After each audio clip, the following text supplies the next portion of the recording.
Give me coffee in the morning, gotta have the caffeine. Wake me up, shake me up, dip me like a lassie. Must shit, juice shit, set a feeling so alive.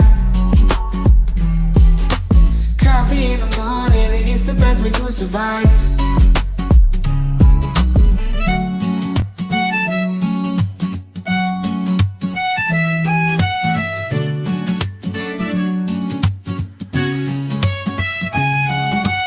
Woke up in the morning, sleepy eyes yawning. Jumped out of bed, started the day, opened the curtains. Felt the cool breeze, the sun shining on my face. But something was missing, I needed my job to chase.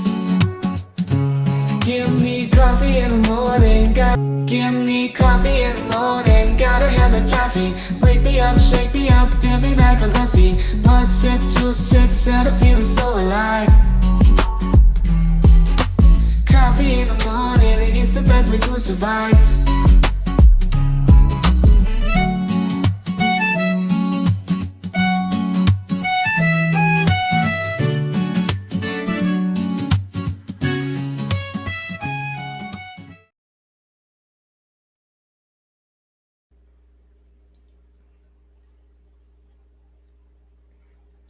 Good morning. Good morning, all you good people. How's it going? How are you all doing today? I almost have to double check and see what day it is, don't I? Y'all know me. Oh, it's Friday. Holy, I was just thinking it was Thursday. I'm glad I looked. Damn it, man. Oh, well, guys, it's Friday. Welcome to the weekend, right? Welcome to my world where it doesn't matter what day it is, it's always a weekend. That's how we're going to roll from now on. All right, guys. Welcome in, True Crime Butterfly. Carrie, welcome in. Forrest, Pokemon. Look, I got the blue team here. The blue crew, as they call them. Thank you guys for coming on in. Welcome in. We'll give everybody a chance to get on in here this morning. Y'all got big plans for the weekend or just chilling out? Y'all know Publicly Buzz would be having that Feral Friday situation happening over there tonight. I think he's got Mandy tonight as his guest, I believe. That should be fun. Don't know if I'll make it there tonight. Maybe. It depends on what I got going on later. Of course, Camp Shorty will be going on this weekend. Yes, we finally made it to Friday, Butterfly. It kind of snuck up on me. This week has kind of gone by quickly, actually. I don't know. I feel a little better rested this week than I did last week. So, yeah. You guys, there's been a couple of crazy cases happening. Y'all know about the Devil's Den case, right? With the madman, knife-wielding maniac killed the two parents out on the trail. And then they arrested him, when he was getting his damn haircut?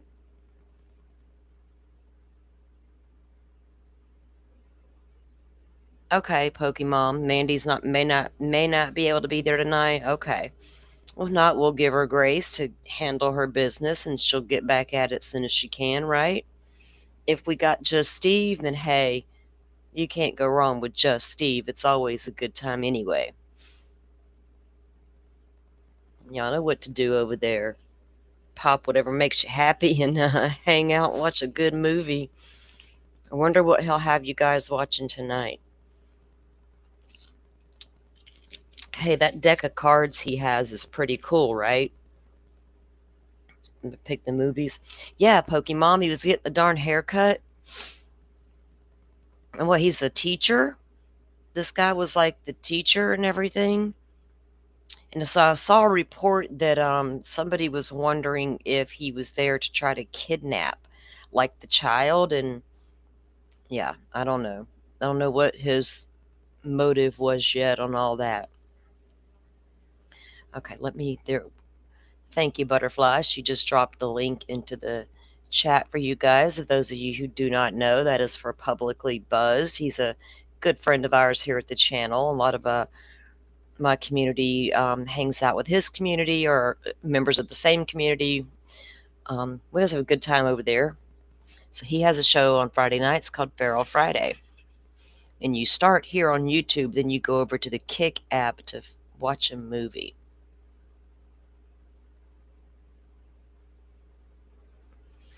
He's been on jury duty in a first-degree murder case this week.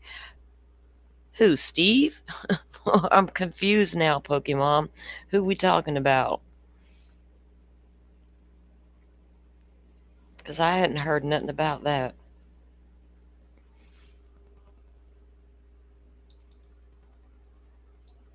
Did you guys see what I posted on Twitter into the community tab this morning on my YouTube page here? Let's see. I'll show you guys in case you missed it. Let me pull up the screen and I'll share what I can see with you guys. All right, here we go. So this I posted this morning. It says, what do you think Brian Koberger was thinking at this moment? This was a photo. Is it going to let me? No, can't blow it up for you guys. But there it is. So that was taken in Pennsylvania, back at the barracks when he was arrested in Pennsylvania home, at the home there, and taken to the barracks. Now, remember, his attorney, that just reminded me, I saw somebody interviewed that guy. It's probably Inton. Jason Labar was his attorney back in Pennsylvania when he first got arrested. He was like assigned that attorney. And that attorney is where we got the statement that Brian Koberger allegedly said, I can't wait to be exonerated, which is what all we ever heard for the longest time was all this guy said. But apparently he was chatting it up with the cops in the cop car too about let's get some coffee when all this is done. But yeah, there he is. Now look at that picture and just think to yourself, that was just weeks after the thumbs up selfie that was leaked by Dateline. He looks better in orange. Oh, Steve's been in a juror in a. Well, we need to get him on here and interview him, don't we? We're gonna flip it. We're gonna make him be the interviewee, and I'll be the interviewer of juror number whatever.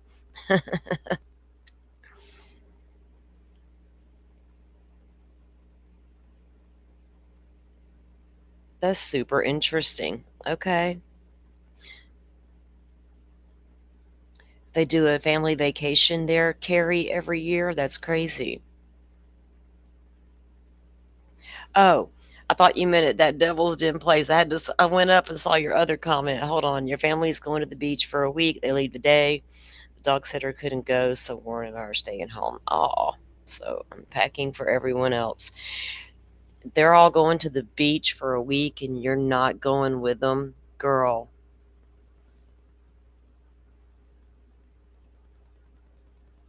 Awesome, Pokemon. That'd be so awesome. Would you guys try to get out of jury duty if you were ever asked to go and, sit on a murder case, or you don't, your local cases, so it's all going to be local to you, of course.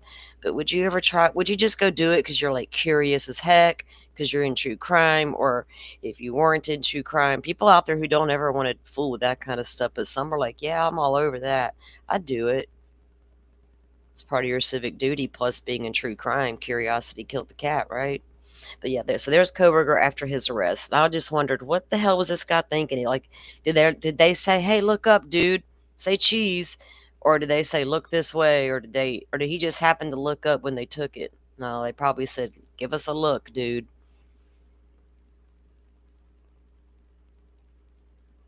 Look at it. I'm noticing how long the top of his hair has gotten in this picture. Was that a purposeful thing? Trying to change his look a little? Did he let it grow out a little? Did he just not want to go to the barber because they might notice a scratch near the face? I don't know. I'm speculating.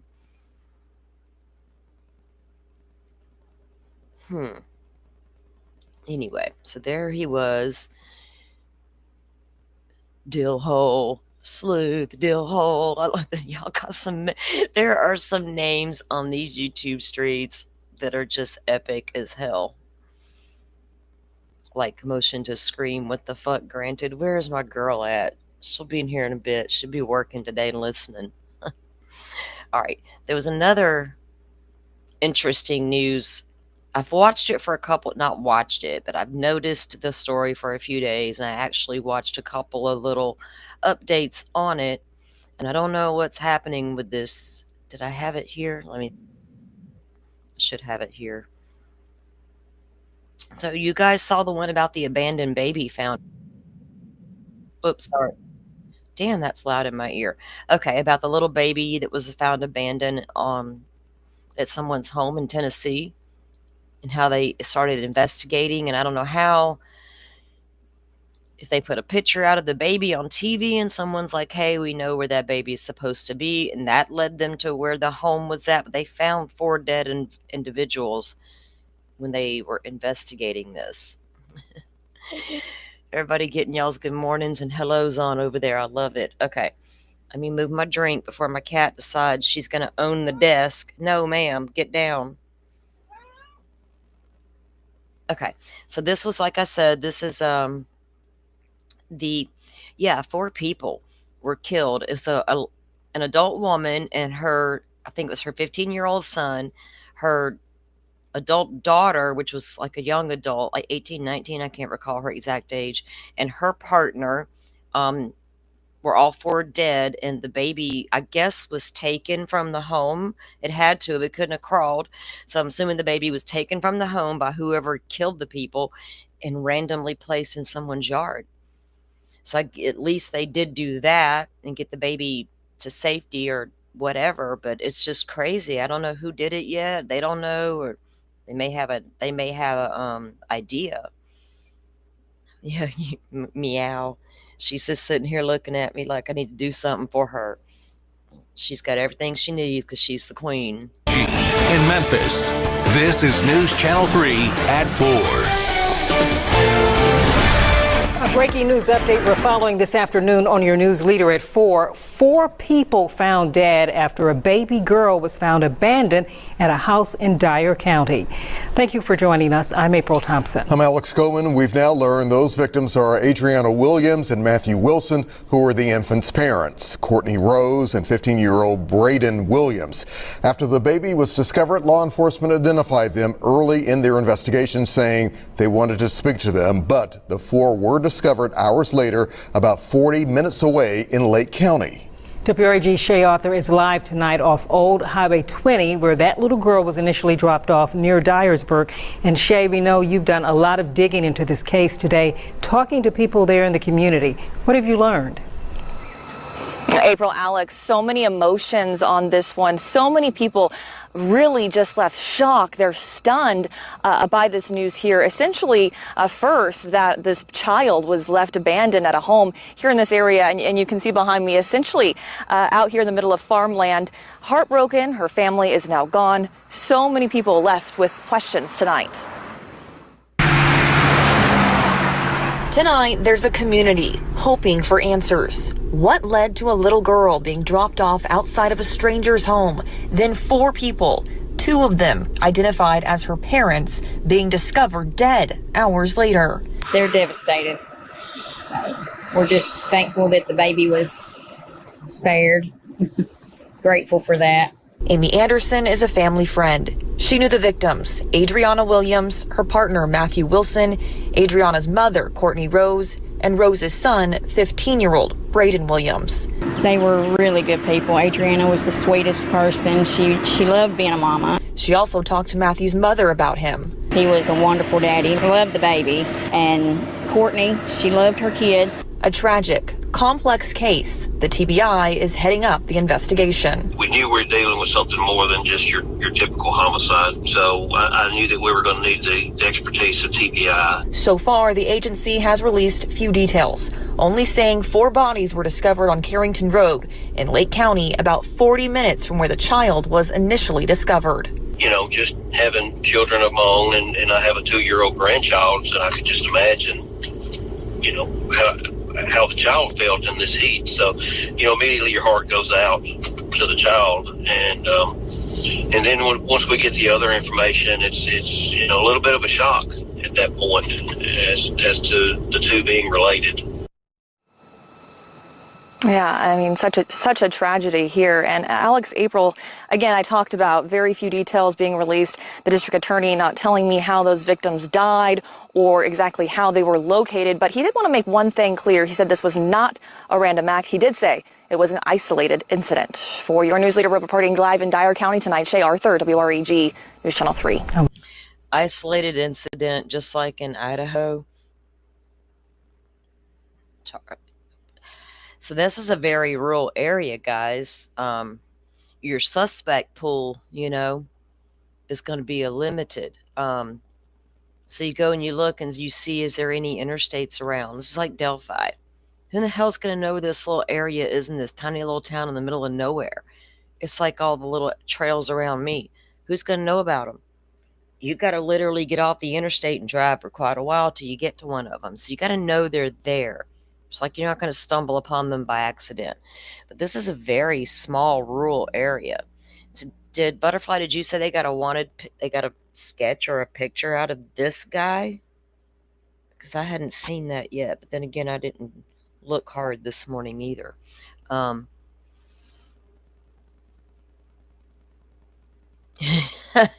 Dill hole. Dibs on the hot news chick. Nice. Hey, go for what you want, right? But so yeah, I don't know if this was it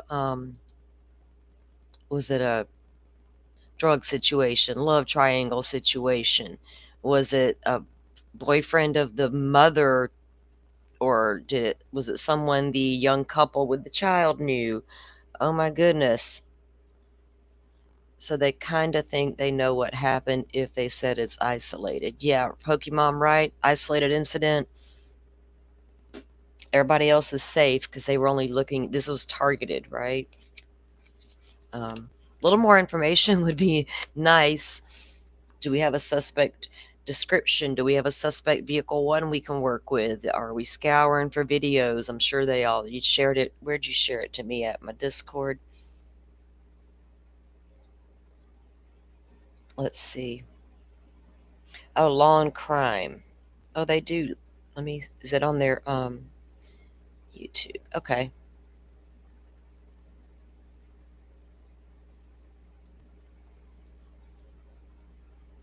How come it won't let me?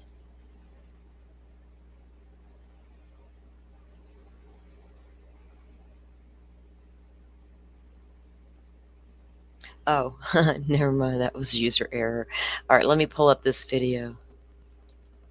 I guess they have an idea of a suspect now. Good, because you think if somebody is like all of a sudden snapped, like that show Snapped, people who snap and go off and do shit are probably going to leave a lot more evidence behind than somebody who thought they planned it right and got rid of it all. That kind of thing. Oh, let me do it this way. I don't know what I was thinking. Okay. Problem solved. All right.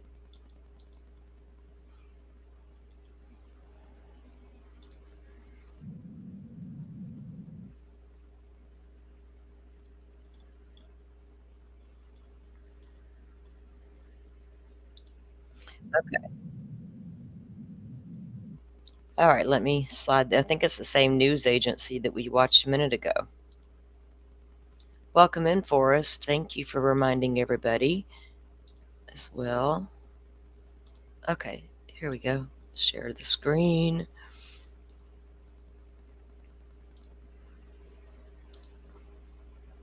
So this is from Law and Crime Update, and I guess they know who the guy is. Of course, my internet's been wonky all week. And I did actually complain. When I paid my damn bill, it was time to pay the bill, and they're like, everything's been This is News Channel 3. Everything's been going great, right? I'm like, oh, yeah, except for these 2 times recently that this has happened, 24 hours of no service. They're like, oh, y'all gonna start crediting me on those O's. How about that? At 4. A breaking news update we're following this afternoon on your news leader at 4. 4 people found dead after a baby girl was found abandoned at a house in Dyer County. Thank you for joining us. I'm April Thompson. I'm Alex Goman. We've now learned those victims are Adriana Williams and Matthew Wilson, who were the infant's parents, Courtney Rose and 15-year-old Braden Williams. After the baby was discovered, law enforcement identified them early in their investigation, saying they wanted to speak to them, but the 4 were discovered hours later, about 40 minutes away in Lake County. WRAG Shea Arthur is live tonight off Old Highway 20, where that little girl was initially dropped off near Dyersburg. And Shea, we know you've done a lot of digging into this case today, talking to people there in the community. What have you learned? April, Alex, so many emotions on this one. So many people really just left shocked. They're stunned by this news here. Essentially, first, that this child was left abandoned at a home here in this area. And you can see behind me, essentially out here in the middle of farmland. Heartbroken. Her family is now gone. So many people left with questions tonight. Tonight, there's a community hoping for answers. What led to a little girl being dropped off outside of a stranger's home? Then 4 people, 2 of them identified as her parents, being discovered dead hours later. They're devastated. So we're just thankful that the baby was spared. Grateful for that. Amy Anderson is a family friend. She knew the victims, Adriana Williams, her partner Matthew Wilson, Adriana's mother, Courtney Rose, and Rose's son, 15-year-old Braden Williams. They were really good people. Adriana was the sweetest person. She loved being a mama. She also talked to Matthew's mother about him. He was a wonderful daddy. He loved the baby. And Courtney, she loved her kids. A tragic, complex case. The TBI is heading up the investigation. We knew we were dealing with something more than just your typical homicide, so I knew that we were going to need the expertise of TBI. So far, the agency has released few details, only saying 4 bodies were discovered on Carrington Road. Something more than your typical homicide. What made it untypical? The fact that there was 4, or was it the manner and how they were killed? Just 4 people. So I'm sure that's highly unusual in a remote, rural area. Whoever did it couldn't off a baby. They can swab a baby. Why not? Right, Pokemon? Like, whoever handled the baby and picked it up could have shed or transferred DNA. A hair, fucking fingerprints on their little clothes. I don't know, strands of fibers. There'd be a lot you could look for on a baby. Just like an adult or a child or an animal, right? Like Murphy the dog. In Lake County, about 40 minutes from where the child was initially discovered. Just having children of my own, and I have a 2-year-old grandchild, so I could just imagine, how the child felt in this heat. So, immediately your heart goes out to the child, and then once we get the other information, it's a little bit of a shock at that point as to the 2 being related. Yeah, I mean, such a tragedy here. And Alex, April, again, I talked about very few details being released. The district attorney not telling me how those victims died or exactly how they were located. But he did want to make one thing clear. He said this was not a random act. He did say it was an isolated incident. For your news leader reporting live in Dyer. How do you suspect they got to this house because of a baby found in a random house? Like, did they put a photo of that baby on the news, or because they're not alluding to that here? This reporter doesn't seem to know anything about that. They don't know how they got to the parents yet or to that house, and they won't say how they were killed yet. Now, I can see why they wouldn't say that yet, because that's protecting the integrity. And people don't know how they were killed. They can't call in and claim they know certain things. That's how you're going to know if they're telling the truth or if it's a valuable tip or not, right? If they were shot, stabbed, strangled, we don't know. Beaten. Could be a number of ways you could die. Hopefully it won't take them long to find some good evidence and find whoever did that to those people for whatever reasons. I don't care what they was up to in their private lives. People don't deserve to just be killed in that way because you're It's like, can't you just get away from the people that you can't stand? You don't have to kill them. That's a lot to carry the rest of your life, right? That's a lot of bad energy to walk around with forever, looking over your shoulder, wondering, is today the day? Will today be the day?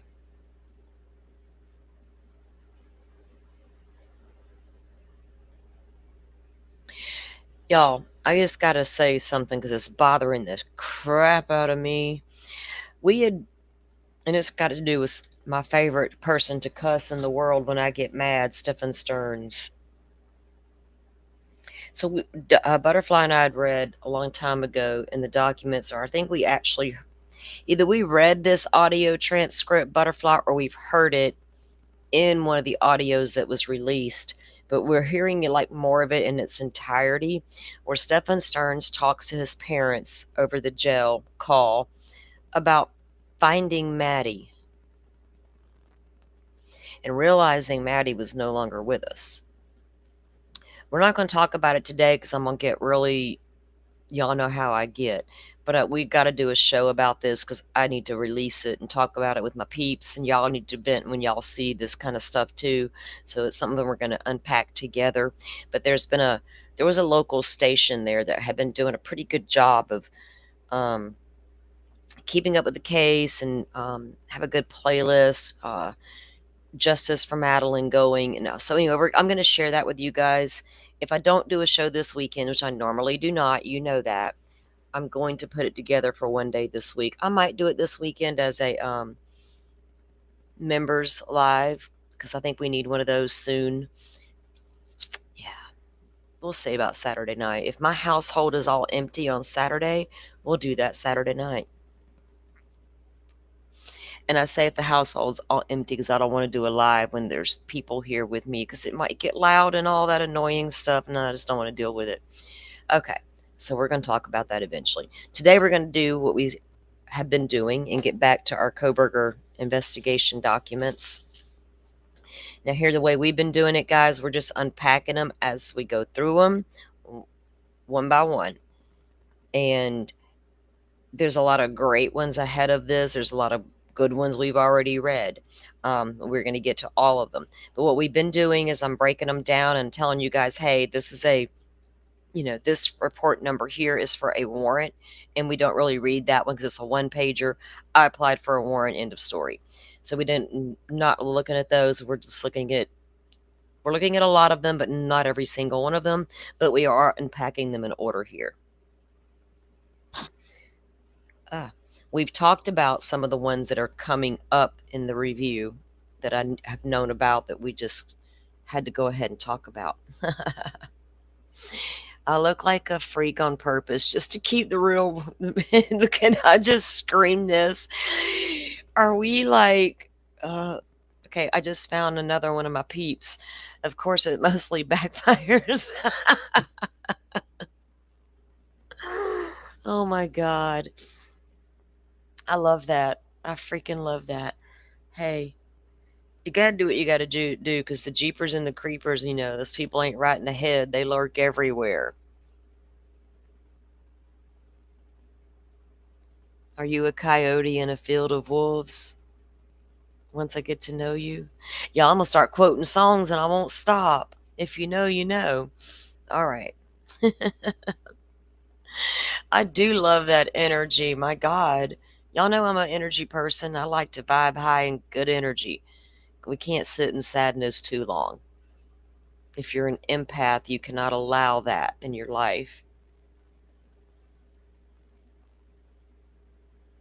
You do your work and you get out of there.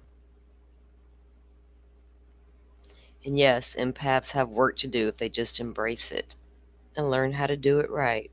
Okay, enough of that. Oh, goodness, never mind me getting excited thinking I can just do this the easy way. Hold on.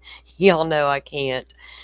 It's going to make me do ridiculous things to get this going. All right. It's okay. We'll pretend we packed our patience.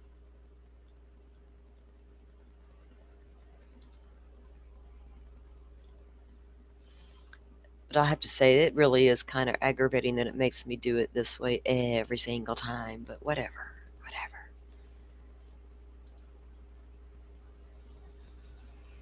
Have you guys been noticing that beautiful moon these last few days? Have y'all been lucky enough to see it? The new moon itself was so pretty. Okay. Yeah, butterfly. Those people are called energy vampires, right? And I know how to fight them. Teresia, welcome in, welcome in. All right, guys, so this is number 140. Now, we have a couple of things we're going to look at here in a minute video-wise that I wanted to show you guys because it touches on things that we've been talking about here on the channel and in our conversations. And speaking of conversations, thank all of you for joining in the conversation. That's the whole purpose of this channel. Coffee and crime conversations.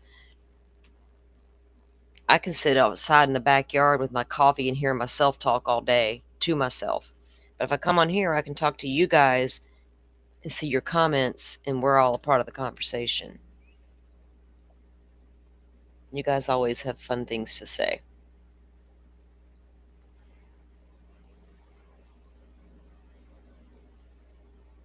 All right. And thank you for the commenters because YouTube likes that, and I like when YouTube's happy because it gets the channel out there for us. All right. And so this one is number 117. Let me get the screen up, and it's not a long one. It's like a 2-pager, but it's very short. It's just where Ann Taylor needs to take care of some business. Okay, we remember how they went and took all the items from the home over to the city shop that the city maintains at the police department, or for the that they maintain to warehouse the evidence from the police department. So this is on Dustin Blaker's report number 117. And on January 10th of 2023, so Koberger's arrested in December, and by January, Ann's on it. Ann's like, wait, hold up, stop everything. The cleanup, the house, put the brakes on, all of it, which rightfully she should have done. On January 10, 2023, at around 1500 hours, so at 1:15, I meet with Ann Taylor and her team at the Moscow Police Department. Taylor is the defense attorney for Brian Koberger. Taylor had arranged to go through the garbage sent to us from Pennsylvania by the FBI investigators, items from Madison Mogen's room and Xana's room, 2 vehicles belonging to Ethan Chapin. So that would have been his car and his sister's car to the Chapin family. So I'm pretty sure all of those vehicles were registered to his parents. And personal items belonging to Ethan, Dylan, and Bethany. Notice it doesn't say, well, hang on. It doesn't mention Kaylee's stuff at that point. After looking at the garbage, Taylor identified several items she felt could be that we could discard since they contained perishable goods and they started to spoil. That's the garbage from, Pennsylvania. They still got that damn garbage here in January. So she's like, okay, that's perishable. Y'all can throw it away. We placed these items on a shelf located in the northeast corner of the storage garage at the police department. Taylor also identified several items she wanted us to keep until she saw reports of these items. I mean, how many times we see in court hearings, and I want this report, that report, this email, that note taken before that report was written, all the things. She wasn't playing. She wanted every single piece of it. And lo and behold, she got it. Taylor was good with where we were keeping the mattresses, the bed frames, the nightstands, shelves, and sheets from Madison and Xana's rooms. Do you guys remember seeing now I do got some things uploaded to take a look at, but I did not upload these yet. There's photos of the 2 pickup trucks backed up to the home with the mattresses on the back.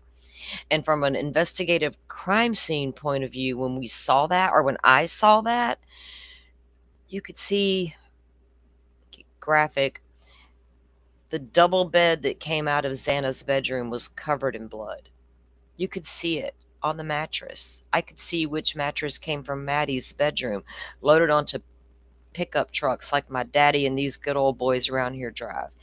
And I'm like, I get the need to haul it in something big enough, but it just seemed weird, right? It was just weird. Like, y'all back to U-Haul up there to load all their belongings, back the U-Haul up, take these evidence items and load into the U-Haul and transport them.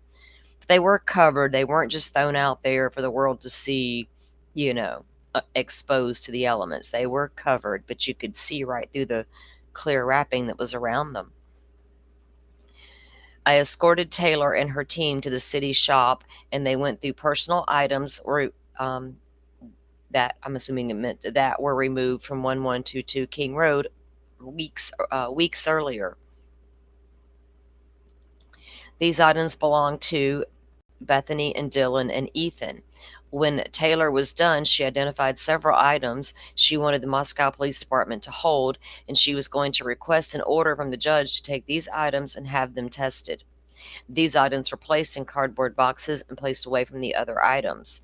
Taylor and her team looked at both vehicles while at the shop. So there was certain items that she wanted them to release to be tested that belonged to Bethany, Dylan, and Ethan.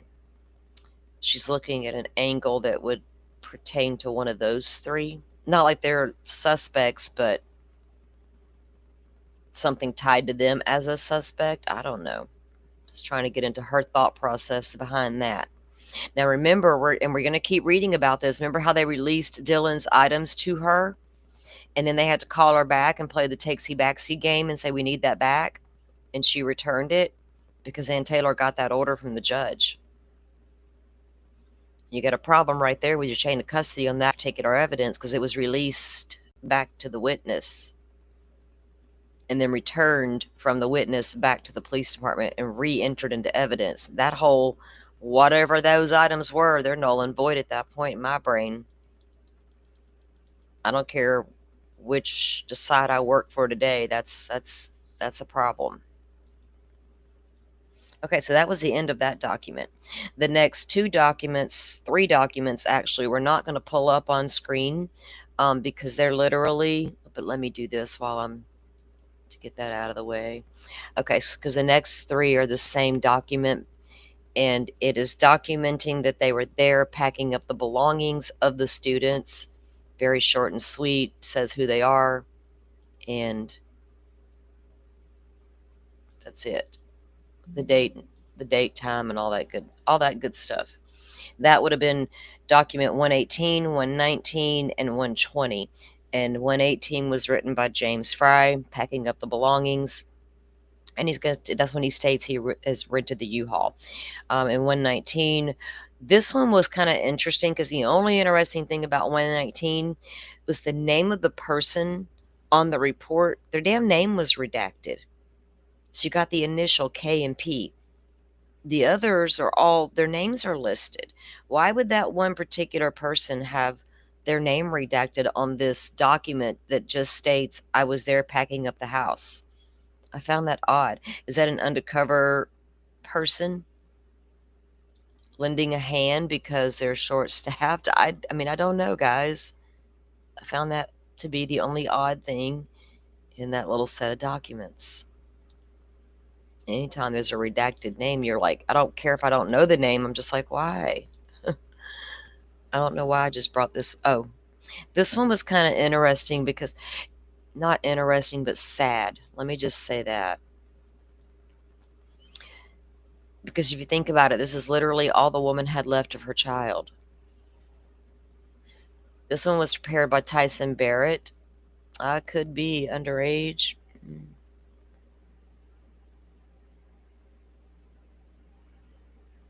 Oh, you're talking about underage. Oh, I see what you're talking about. Oh, got that guilty verdict, Pokemon? Okay. Mogan text message released to Barrett, Captain Barrett. So these are pertaining to Maddie Mogan's text messages released on 12/14. The crimes were 11/13, 12/14. Karen Laramie asked me if there was a way to ensure the personal text messages and photos shared between her and Madison would not be deleted or lost off Maddie's phone. That's Madison's mother. I told her I would check with our forensics detective on 12/15, so the following day. I talked with Detective Mowry about saving the messages and photos on Madison's phone that were between her and her mother. Mowry said he could save the information separately on a disk. Then he suggested providing the disk to Laramie. That was really good because I remember when my daughter passed away, I called my other daughter, and my daughter had not long, it was 20 years ago, guys. So kids with cell phones were just becoming like a real thing. And she had a cell phone. But my other daughter didn't have one yet, but they had a house phone. They were at their dad's, and I called my daughter and I said, "Where's your sister's phone?" And she said, "I have it." And I said, "You have her phone?" And she said, "Yes, ma'am." I said, "Good, keep it that way. I don't want it." And she said, "I got it. No one's ever going to get it, Mom." I said, "Good girl." And I think to this day, she still has that phone. I've never asked her for it. I've never went through it. I didn't look at private anything. I figured if anybody had the right to do that, it would be her baby sister who knew everything about her, right? If there were any secrets there to be had, let them be found by her sister and not me. So I get this, and I'm glad that they were able to do that for her. I got you, Forrest. I realize now, I'm like, what do you mean? I got you. But isn't that nice of them to do? I mean, that's like the least they could damn well do to make sure that kind of stuff was preserved for the family. Because that stuff will help her heal. Okay. Now, this next one we are going to review together because I found this interesting. And I had a thought as I was reading. I was reviewing these early this morning with coffee. Okay. Again, as I was reading through them a little bit. Oh, hang on. Let me do the fancy footwork here on it.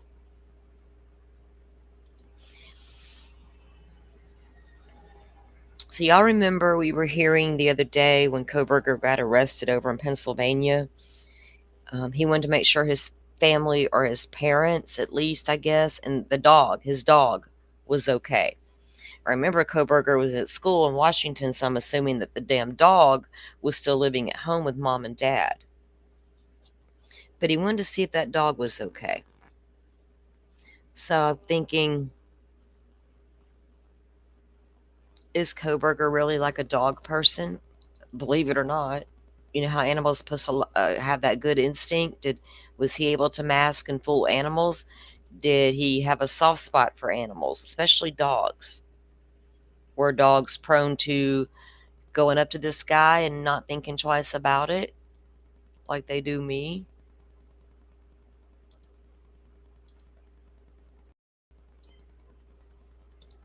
This makes me wonder about Murphy.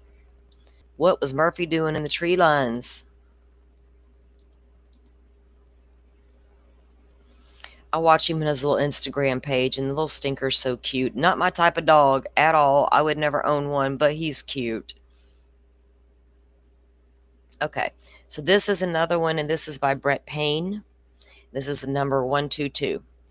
On November 18th, 2023, did I say November 18th? I did. I was January 18th. This is not in November anymore. So they spoke to KA and EA, of course it's redacted, and reference a suspicious occurrence she and E remembered at 1122 King Road. I called Kay and asked her what she remembered. Kay told me she came to Moscow to celebrate E's birthday on redacted date. Kaylee had planned a party for E at the house at King Road that evening. Kay stated several people, to include Gonzalez and E, were on the back patio during the party. Kaylee's dog, Murphy, was also present.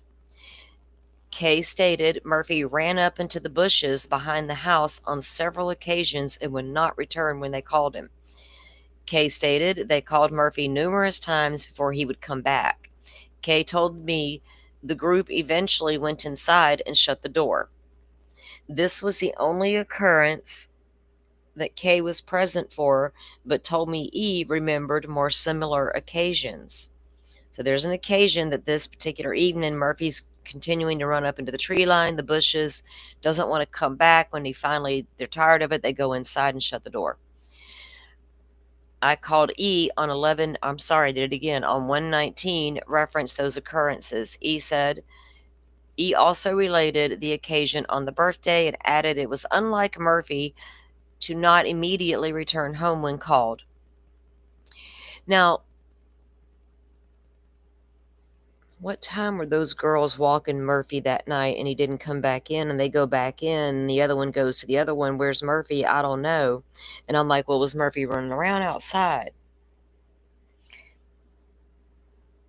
I know how long Koberger was in that neighborhood before he went into that house.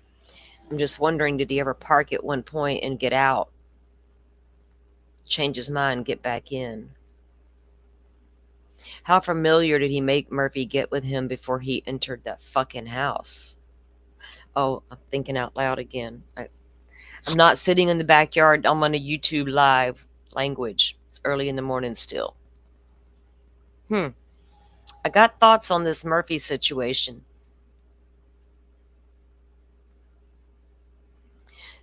Okay. So he didn't come back right away. The reason she and Gonzalez were concerned about someone being behind the house when Murphy would behave in this manner. E told me about another occasion on 10/29 during which she was at 1122 King Road for a Halloween party. E told me Mogan, Gonzalez, Kernodle, and Chapin were all present at the party. During the party, E stated the group gathered on the back patio once again, and Murphy began to run into the woods behind the house and not come back. She stated they heard noises too. She described the noises as similar to what it would sound like if someone was moving through the woods on foot. This occasion took place midday. Now, Jeeper and the Creeper wasn't scared of the daylight, and they did not see anyone behind the house. However, Murphy's behavior and the noises caused them to go inside and close the door. Learning to trust that dog's instincts, were y'all? And if this creeper was on the Willenta walking around, you wouldn't have heard a noise like someone in the trees. Midday, that throws me off.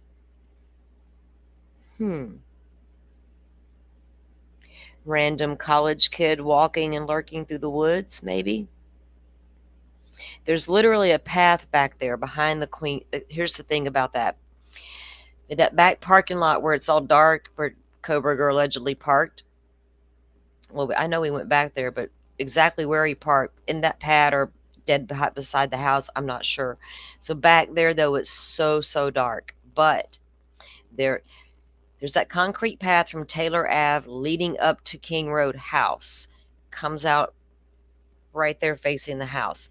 Dead behind the house, behind that parking lot, is another one of those sidewalks.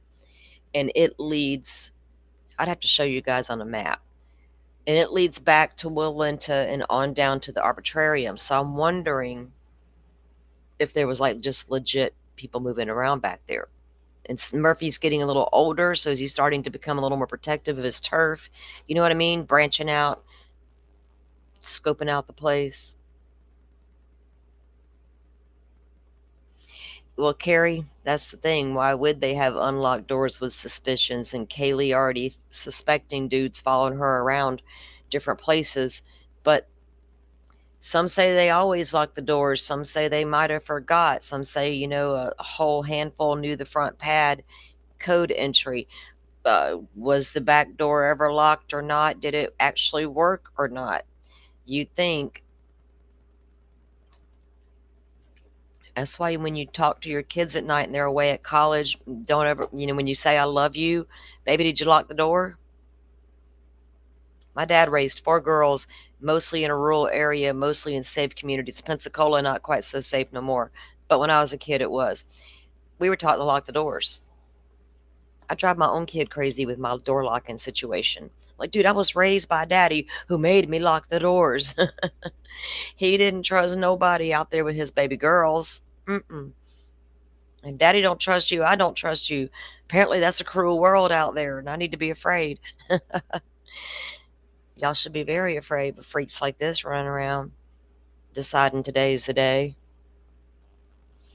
So Murphy's got some odd behavior, and he's starting to venture out into the woods. He's hearing things. He's going out there sniffing around, checking it.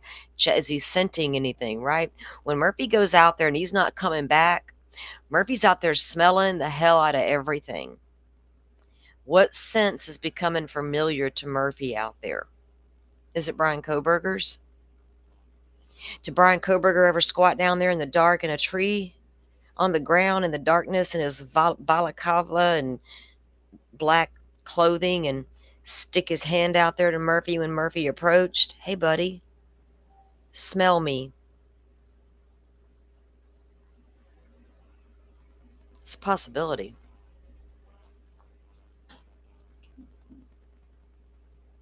Okay. Did Brian have a key? No key needed. Well, I guess there could have been a bypass key carry, but he didn't need one. Well, with the front door had the code entry, right? And the back slider didn't have any kind of lock like that at all.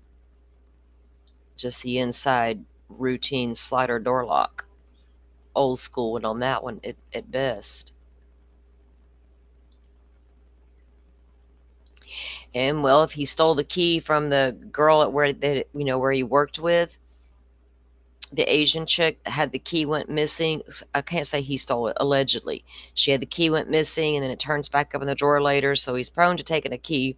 Then he had the 2 IDs in the glove in the box. Turns out to be old co-workers. So could he have slid in before and stole a key and made a copy? Who knows? He would have had to do it that way, right? To obtain a key to that home, if he physically had a key, he would have to break in, steal a key, and get a copy made. So I think that's a little harder. Brian was already honing his skills at breaking in, according to the Saba family, and according to the neighbor who lived right next door to Brian Koberger. He broke into her house, then apologized to it, broke in again to apologize. What were you doing, Koberger? I'm going to break in and steal from you, and then I'm going to break back in again and surprise you in the kitchen just to apologize that I've broke in. And thanks for not calling the cops on me. Sorry your son's in jail because we're both hooked on heroin. Broke into the Saba house and stole daddy's pills and knives. So he was honing his little surveilling skills and climbing in the trees and dropping Reese's wrappers to the ground. When do y'all think it hit him during class one day? Maybe I shouldn't be dropping food wrappers to the ground, DNA and all that mess that I just learned about today in class. I mean, something told him to stop dropping your damn Reese wrappers. Dillhole, you getting calls? I don't even answer my phone. If it's business, they'll leave a message. End of story. That's what the voicemail's for, in my opinion.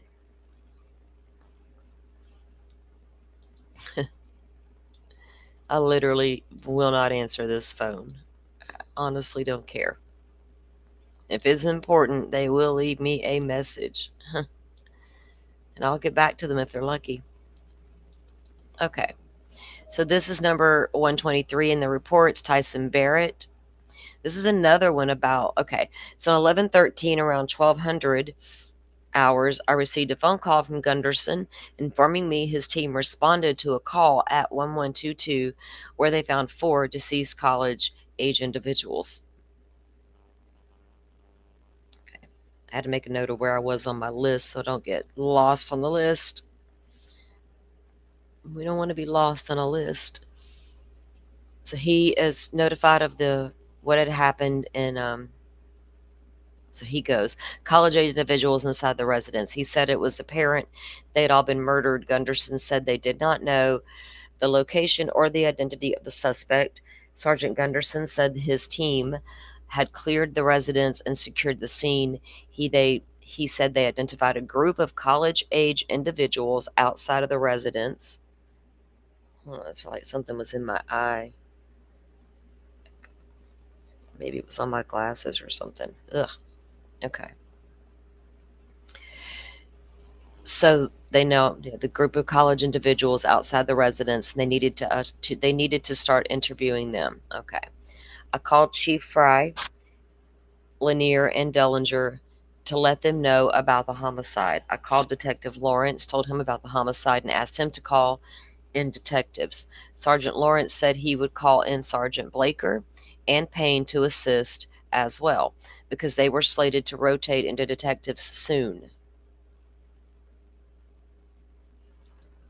So detectives soon. So we need them now. Get them on out here. Everybody get here. Everybody's stat. Lawrence said he also was calling in the Idaho State Police to ask Region 2 detectives to process the scene.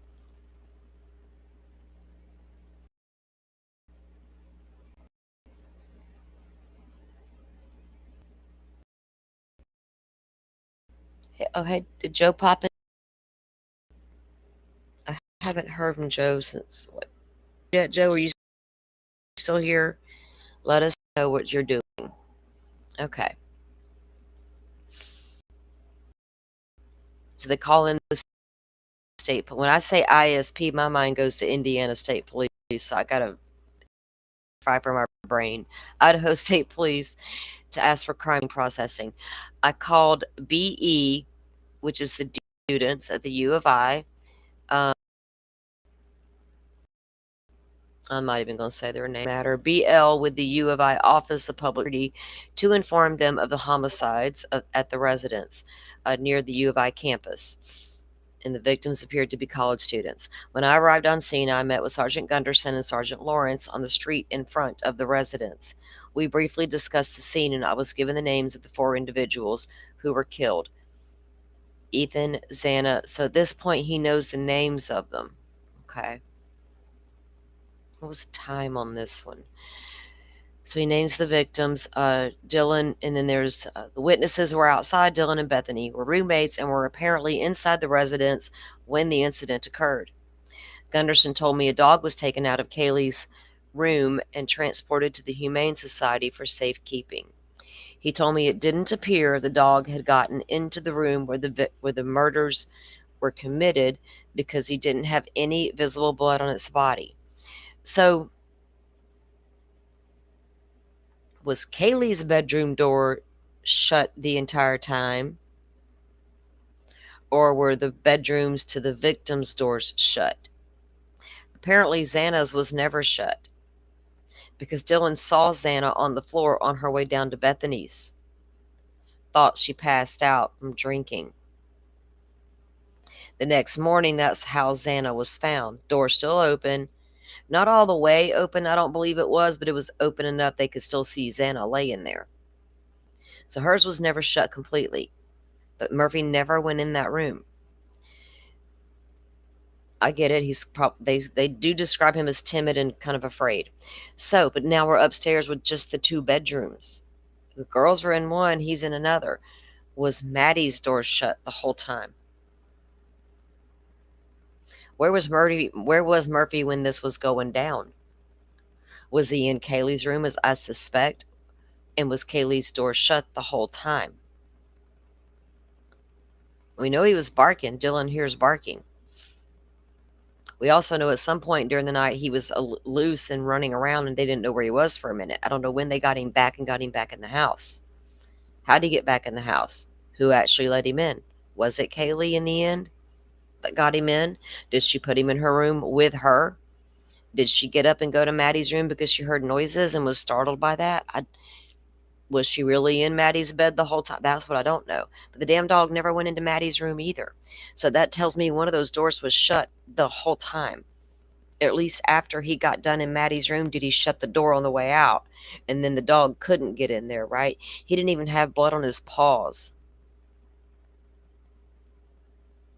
It's so weird.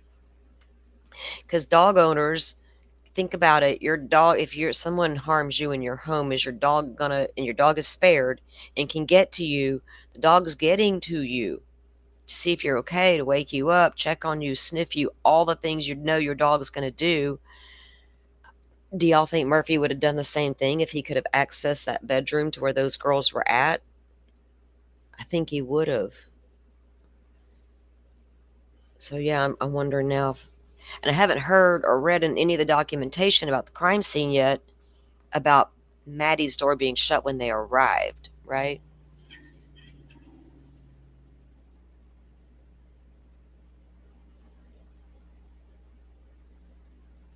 Okay, let's see. Oh, that's the wrong thing. Okay.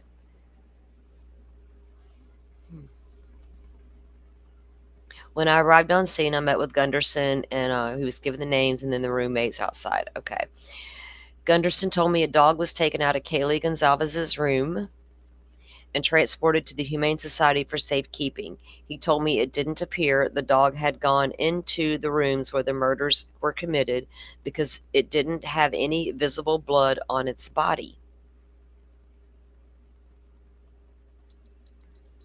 I contacted, have y'all ever seen good photos of Murphy? Do any of y'all even know what he looks like? Let me know in the chat if y'all don't know what Murphy looks like. One's if I can finally get to say that. One's if you know what Murphy looks like. Two if you don't. I contacted the University of Idaho's dean. He gave me the victims' names and asked if he could verify if they were students. He contacted me later and confirmed they were all 4 students, but didn't have any emergency contact information. Now, remember, we read documents about the ones that didn't have that emergency contact info down. At 13:04, the University of Idaho sent out a vandal alert via text message at 1:04. That's always been a big, good Lord, I'm hashtag WSUMOM lady. I'm not even want to say her name anymore. It went out at 1:04, but it was an hour after the 911 call. And people played a lot of rumors and what time that damn thing went out and how it was tied to the, let's just say, alternate suspects. At about 1:30, we moved the witnesses, who I believe were students, that patrol identified on King Road, to the Moscow Police Department. So about 1:30, about an hour and a half after the report of the crime, I met with Lawrence, Blaker, and Payne, Mowry, and Mowry, and asked them to start interviewing each person. I met with redacted here, U of I Associate Dean of Students at the police department. I talked to her earlier about having the students come to the public department to be interviewed. Redacted had an assistant with her, and they were there to comfort the students and be a resource if necessary, which I can understand that. While I was training, but if there's going to be people out there who take that completely, the conspiracy, down one of them little rabbit hole roads, and we're just going to let them be. We're going to let them be. While I was in the training room, I was told 2 of the witnesses were Ethan Chapin's siblings, Macy and Hunter. They told me their parents had been informed of Ethan's death and they were on their way to Moscow. Goodness gracious. You're sitting at the damn police station because your brother has been killed and your parents aren't even there yet. And could you imagine the emotions of that? I asked Lawrence to arrange death notifications for Kaylee and Madison's parents. He later informed me a Kootenai deputy went to the Galvez home to notify them of Kaylee's death. They had already been made aware. No, not quite. Not quite. They were officially informed at 4 p.m. when the knock at the door came.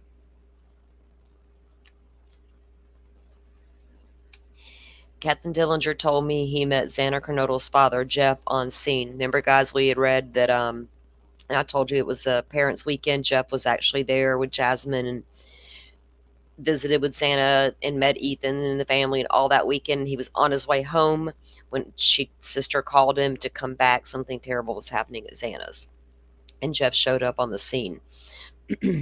Lawrence said a Coeur d'Alene officer went to Scott and Karen Laramie's house to notify them of Madison Mogan's death. Karen's Madison's mom. Lawrence was informed that Laramie had been informed and were already on their way to Moscow. Remember, we read the document where Karen was informed and her and Scott took off headed for Moscow. When they arrived at the police department, I did the death notification and asked Lawrence to interview them. I met at 14:15 hours. I met with President SG and his staff in his office at the campus. I told them about the homicide and the suspect's location and identity remained unknown. I returned to the police department, and JD, which is going to be Jack Decor, approached me asking if I could release the dog, Murphy, to him. He said he and Kaylee both own the dog. At that point, I was busy working with detectives and administration and didn't release the dog. Why?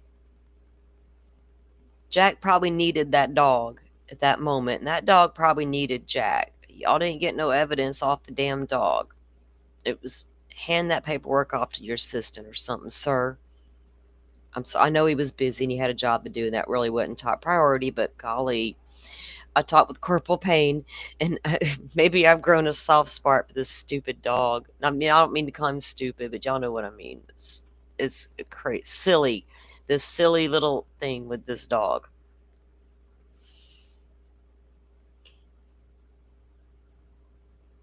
He said he had been in a relationship with Kaylee, indicating they broke up a few months ago.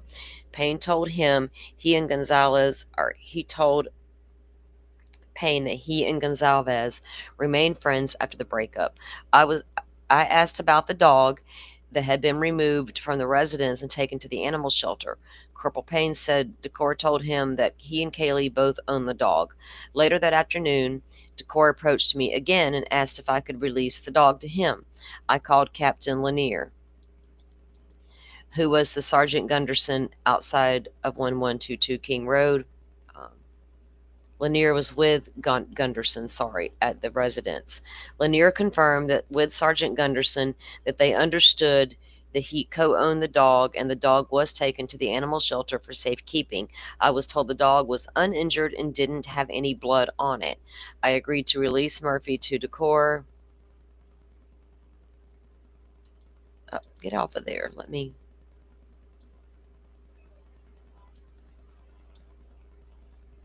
Yeah, my screen went... Goodness. Okay, so he agreed to release Murphy to him because it was my understanding we had only taken the dog into custody for safekeeping and he was the owner. So they finally released him to Jack. And why can't I grab my screen and get... Lord? Okay. Look, it's still showing and I need that to go away for a moment.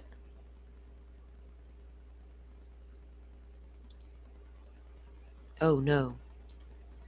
I almost shut the stream down. We don't want that.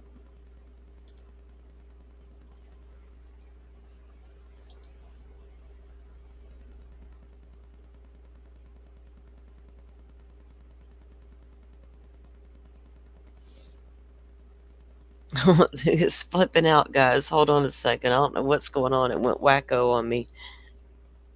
And it won't come back up. Like I can't... There we go.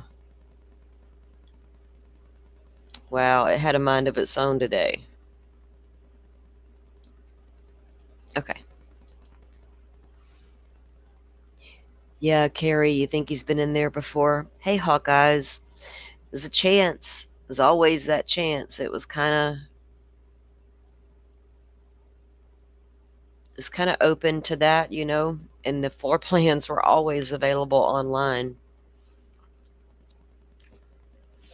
Koberger wasn't a stupid guy. he made mistakes, right? Don't know. Obviously, he was highly intelligent and thought about a lot of things. We knew he knew to think about all the things. So, did he know to go look up floor plans too, right? Like we would know. Welcome in, everybody. Thanks for joining me. I'm glad you're here. If y'all don't mind, hit the like button and all the good things. I do appreciate that. It helps us out here. We're going to get right back into these documents. I'm going to go check on my grandson super quick and make sure he's good. I hear him playing in there now. I made him a big breakfast before we started. Hang on. Let me get this done and that done.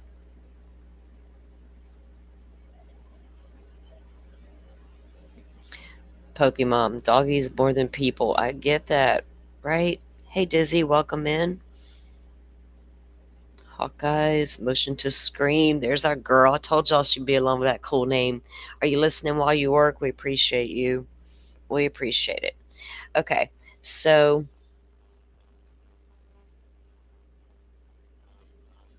that was the couple of, documents that talked about Murphy not being in the bedrooms, not having any evidence on him whatsoever. We all wondered that in the beginning when these talk about this dog being found and all this, like, was there blood on the dog? Was there fibers on the dog? Was there anything on this dog? And then when they did a search warrant at Koberger's apartment, they found what is listed as presumptive, like animal hair. They call it animal hair, but nothing in a return about what type of, if it was confirmed animal hair and what type.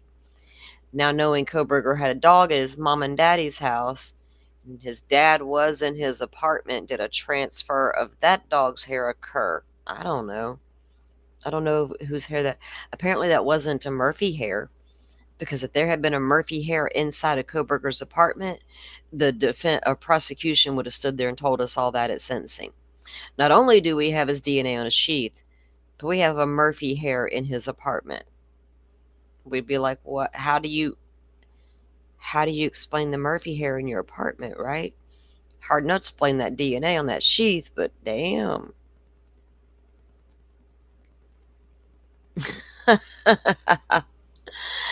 Nuh-uh, that's not true.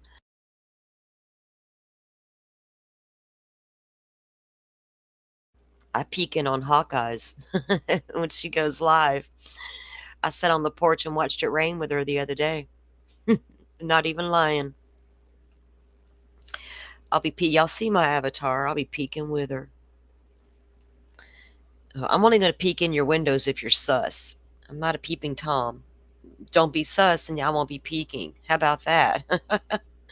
We'll say it like that. Okay. So number one, and that was what we just read, that one about Murphy there being released was number 125.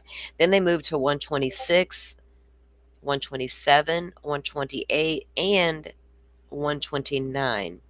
Now, 26, 27, 28 are all three financial warrants. One was a warrant. Well, actually, the first one wasn't. It was a campus. It was just a document stating that campus security had obtained footage from around the university and put it on drive for investigators to take into evidence so they could review and look at.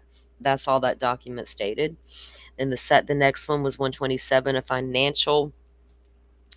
This is where they served a warrant on Bank of America. That's been in the docs for a long, long time. And then another one where they served one on Amex finally.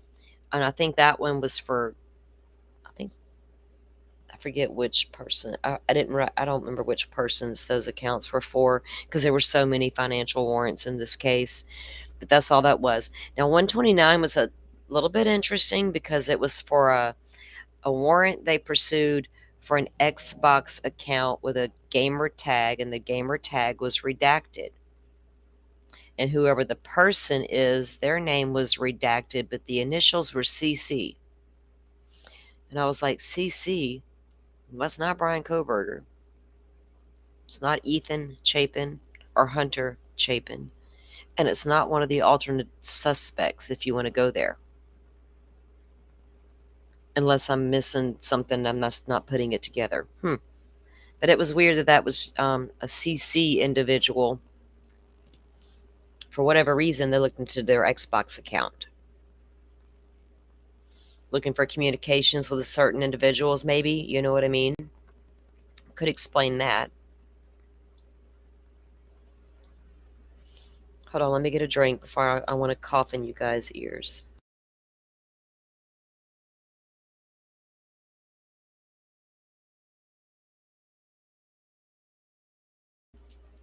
Okay. So this next one's interesting. We'll pull let me get that one to download for me. Get pulled up here.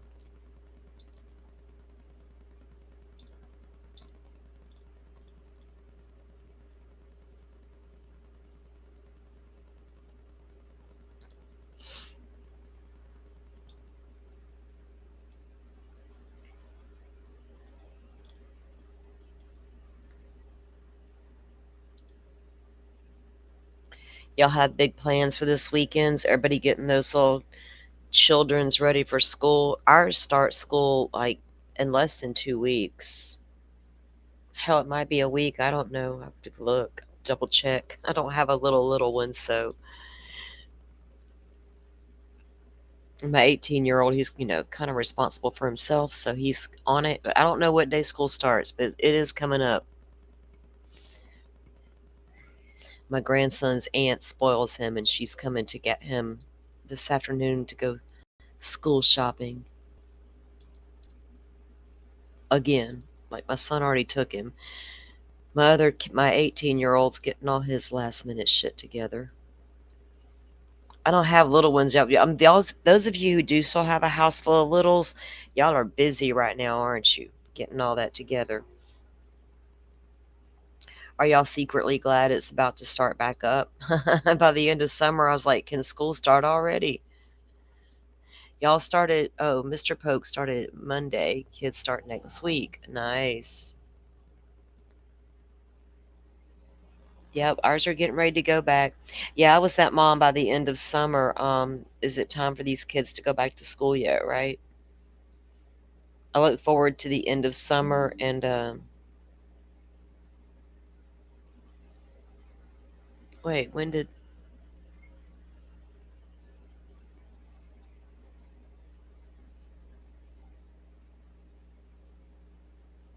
hold on, guys.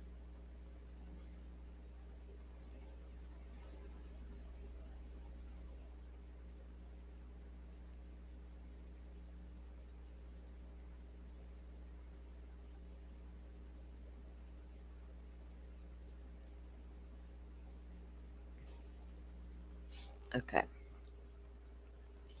You remember those days, Butterfly? I don't miss back to school prep. Yeah, I don't miss it. I don't know. Watching my son get my grandson ready, but I've helped out. I like getting them, making sure everything's organized. I'm like, everything's got to be organized. Or my brain can't function, so we're good to go. But yeah, I don't miss all that chaos. It's fun to sit back and just watch them do it. Like, I'm good. All right, so this is by Detective Vargas, and this is evaluating tips and footage that they were receiving. And this is kind of how they were able to put together his route into Moscow, from leaving his apartment in Pullman, and where all the car was at this stage, where they had found it so far, and the route it was taking. So, and a lot of this was where the information from here was in the PCA.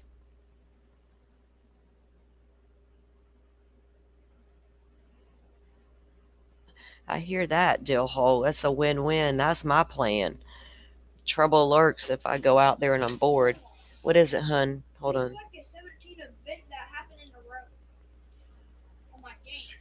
17th event in a row? Yeah, they're very rare to get.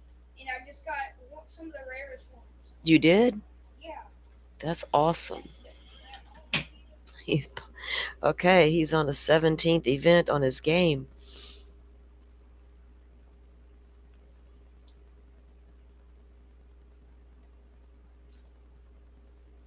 Yeah, I have no significant other. I'm single by design. That's how I like to put it. been that way for many years, and I'm so comfortable that way. But my kiddos are grown. I just do whatever I want when I feel like it, y'all. I'm not sure what he's playing this time, Pokemon, because he's on his phone right now versus the VR. So I'm not sure which one he's playing at the moment.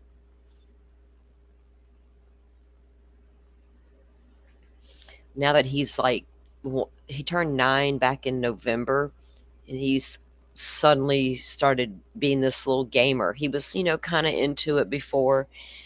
And I laugh because my son's like, he doesn't know what to do sometimes. I'm like, dude, it's so funny because when my oldest son, who's 34, was a kid, he didn't game like this. But my 18-year-old was a gamer. And it's so opposite my boys were. And my little grandson is a little gamer in there. But he also loves his soccer. So he does get out. He does get out and do things, y'all. That boy can fish like nobody's business.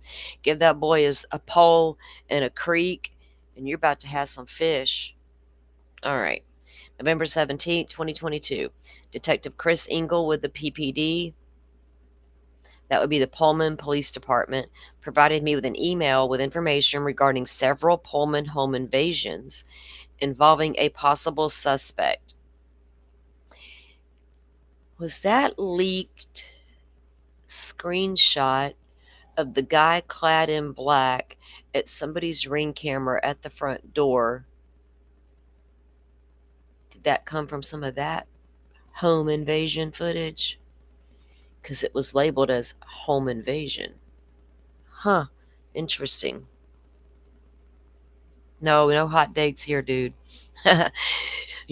Well, if you want to come out in the backyard and hang out and have a cup of coffee this evening, watching the sunset and just talking and whatever, yeah, there you go. Don't come with the wine and the roses and all that frilly shit, because I'm not the girl. I'm weird, y'all, and I know it. I'm the opposite of all that. But then at the end of the date, we have separate homes, right? Because I like my space. But I'm always down for a good conversation in the backyard. Anybody's welcome to stop. Well, not anybody. Let me take that back. Take backsies. I need to vet you first. All right. Give y'all a fake address and meet you down at the McDonald's somewhere. Shit, I'm not stupid. Public place, man. I think Murphy was on the balcony outside Kaylee's room, which could explain why it sounded like he was outside. That's a really good thought there, Dale. Welcome in, by the way. Thank you for that.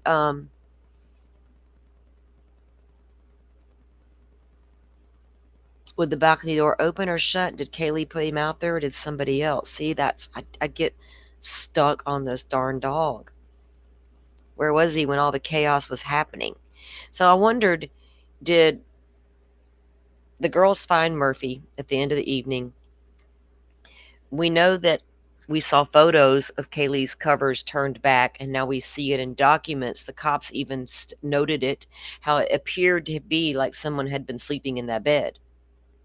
So did Kaylee hear a noise in Maddie's room, get up and walk in on what was happening in Maddie's room?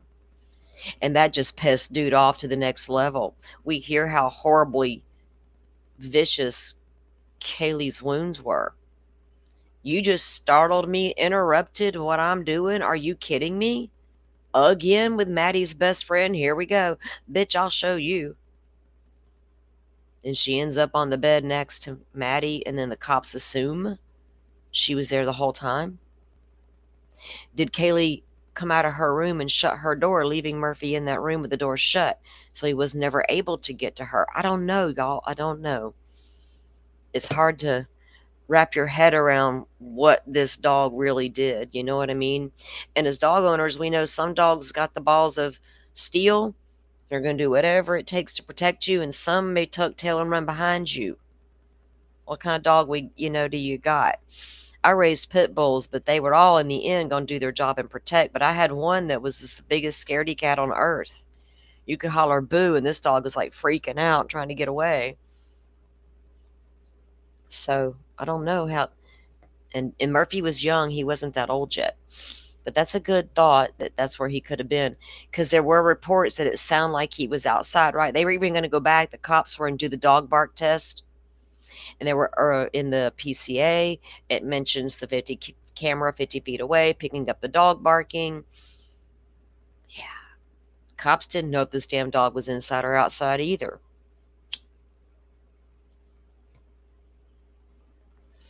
All right, back to the document. I hope y'all don't mind when I get off on my little side choice. What we talk about was in the documents. That's the purpose of unpacking them and talking about the case. Okay, let me pull. Uh-oh, what is this? Oh, hang on. The doctor's wanting my son to confirm his appointment. Yes, he will be there. I don't have to go.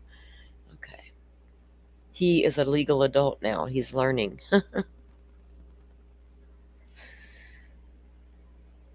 Okay. Got it. Done. I've done my part. Oh, thank you, Motion to Scream. Thank you. You have such a calming, relaxing voice. Like, I don't have that voice like her. She's just like I like listening to her story tell. And y'all can find Motion to Scream over there hanging out with Miss Shorty on Camp Shorty on the weekends. You guys have been doing recaps at the end of the week, right? About this week in true crime, basically the top the headlines. Somebody, one of my mods, please drop the link to Miss Shorty in. Because y'all know I'll be hanging out over there. And I went and peopled last weekend, so chances are I'm not going to do that this weekend. I will be at home. I don't do a couple weekends in a row of getting out of this house much. My piece is putting true crime down and hanging out in the backyard. And I'll lie, I don't put it down the whole weekend. That's my actual chance to get caught up on other creators' shows that I did want to watch, like certain interviews or things like that. That's when I can get that accomplished. Hey, Jeff, welcome on in. Okay, so they were trying to follow up on some possible home invasion information out of Pullman on the 17th. Again, investigating every avenue, right? Why would you not? On December 13th, I saw an article online of the recent arrest of S. It appears to be an H in redacted. H was arrested for stabbing multiple people at a casino in redacted. He fled the area in a white sedan. Oh, that's not good. That's a little too close for comfort, right? Stabbing in a white sedan. I reached out and spoke with Detective Redacted with the whoever that county is, their sheriff's office. The detective provided me with a description of the suspect and the vehicle, and the weapon which was used in this offense. And then all of that's redacted. All the description and all that is all redacted out. Detective Detective A also stated the sheath for the knife was located in the passenger seat of the suspect vehicle. I determined this person was not involved in our incident and told the detective I would not need any further information. So what so quickly led him to believe that wasn't their suspect? The make and model of the car, too different.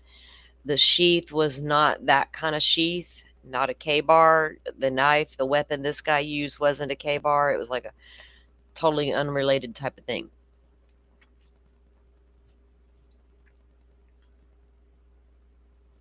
What y'all talking about in the chat? What interviews, Jeff? I gotta pull up the chat on my phone. I would love to know why Restream is not like in tune with the actual chat when it's happening. Maybe I should comment about that to them. Like, why? Why is this happening?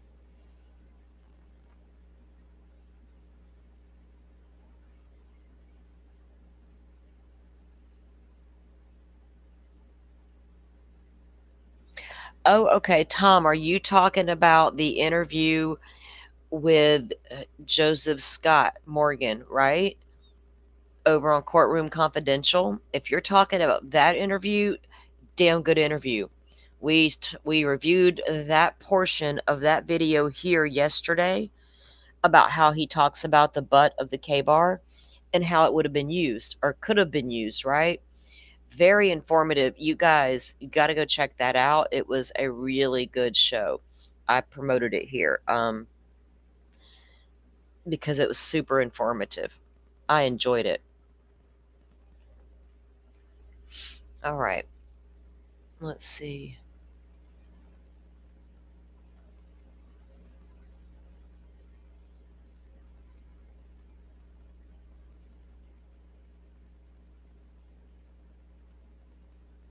Oh, you didn't watch the whole thing, Tom? You guys, it was on Courtroom Confidential. One of the mods, Butterfly has the link. She'll drop it in a minute.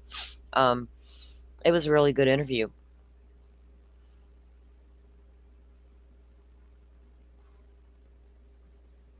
So I guess they determined he didn't have anything to do with this person. Around December 15th, I received a phone call from Detective Redacted from Redactive County Sheriff's Office with information on an abandoned 2016 Hyundai Elantra, which is located in Redacted County near a residence.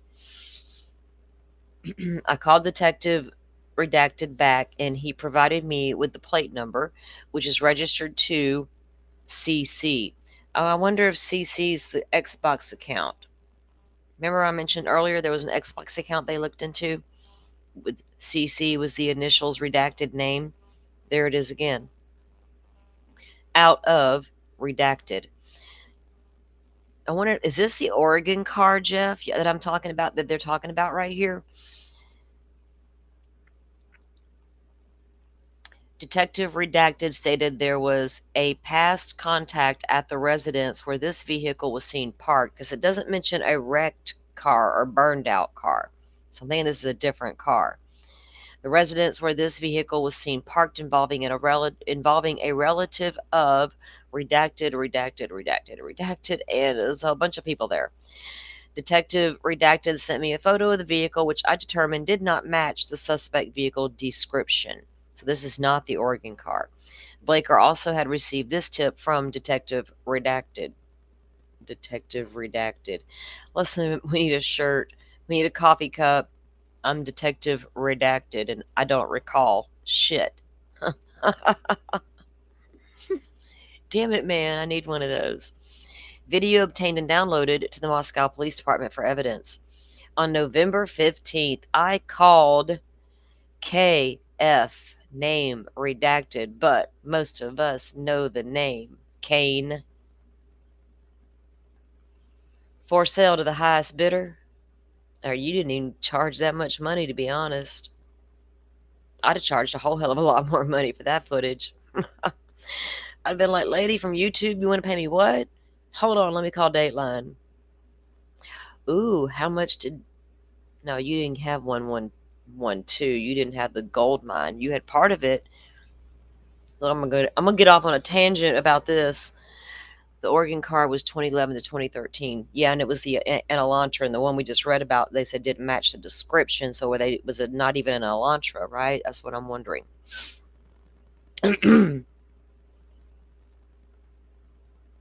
Hawkeyes is heading to the Carolinas soon for vacay or permanently.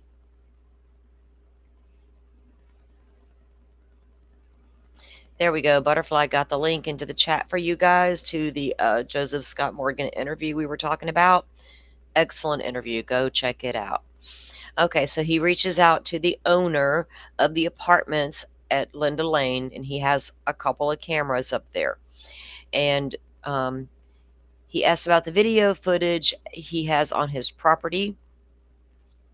Redacted stated he did have video and later sent me an email with a direct login to his camera system. So the videos could be viewed for any time frame. Details of the email below. Because Kane retained that footage and access to that footage for a long time before he sold it. or sold access.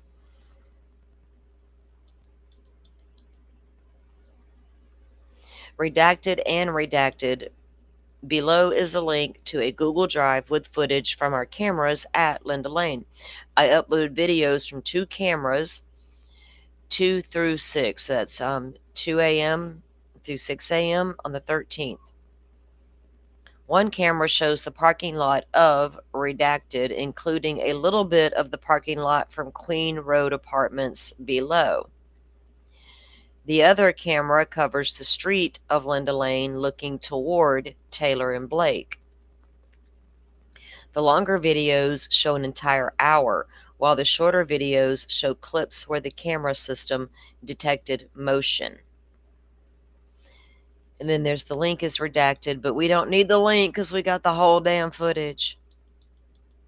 Videos are currently uploading, so keep refreshing and yeah, well, never mind, we got them. Additionally, I'm providing a login to the camera system so that you can review any of the cameras for any time frame. And then it's redacted, and Kane's password was redacted. But not for long. Once logged in, you can choose any of the 4 cameras from the list of the right. You can click on the playback tab, blah, blah, blah, blah, blah. Note that the camera that points down Linda Lane goes offline every redacted for a scheduled Wi-Fi reset. Did you hear that, Jeff?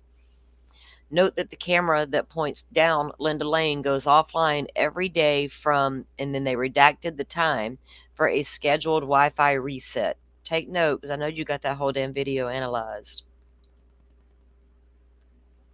In addition to using a web browser to view the videos, there is a PC app and a mobile app that can be downloaded and installed. Really? What is the name of the app? Just search for Redacted. And you can use the same IP address in the URL above, along with Redacted when configuring the app. Salty, you know the 1320 camera's purpose for being there was simply to see who was leaving the trash out. But yeah, the one facing the dumpster footage, dumpster dude, that one, yeah.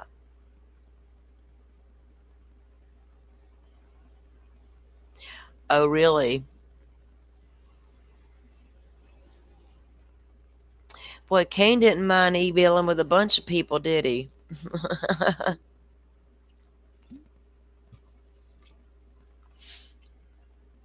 No more husbands. I only had one of those. Hawkeyes. My mama ain't raised no fool. Once was enough. Enough of that already. Separate houses, buddy. Well, this second one, I never married him. We were just together for about 10 years, living in the same home, but none of that paperwork involved. That's hard to get out of. Well, it's not hard to get out of. It's just a pain in the butt that you got to deal with. I'd rather just be able to pack up and leave and not worry about nothing else after that, right? Care about all that other stuff. Just give it away. I forwarded the information to the FBI on how to access Linda Lane. On November 27th, I called CF, who lives at Redacted. I asked her if she still had her Nest camera, and she stated that she did. She put me in contact with her husband, and his name is Redacted as well, and said he could provide me with their available camera footage. He brought a hard drive to the Moscow Police Department. Contained video from their footage from their Nest cameras. Is that correct? Is it 1 or 2 or more? A white sedan matching the description of the suspect is seen traveling west on Indian Hills Drive. This is in the PCA. And passes by Indian Hills Drive on 11/13 at approximately 3:25 in the morning.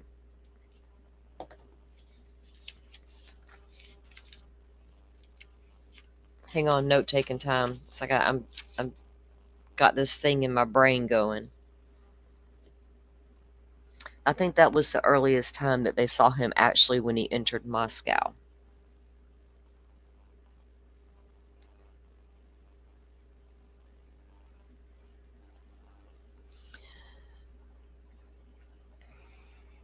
So that's at 3:25 when they see him on Indian Hills. Around the end of November and the beginning of December 22, Detective Chris Engel of PPD provided me the following videos from several Pullman businesses. And of course, the names of the businesses.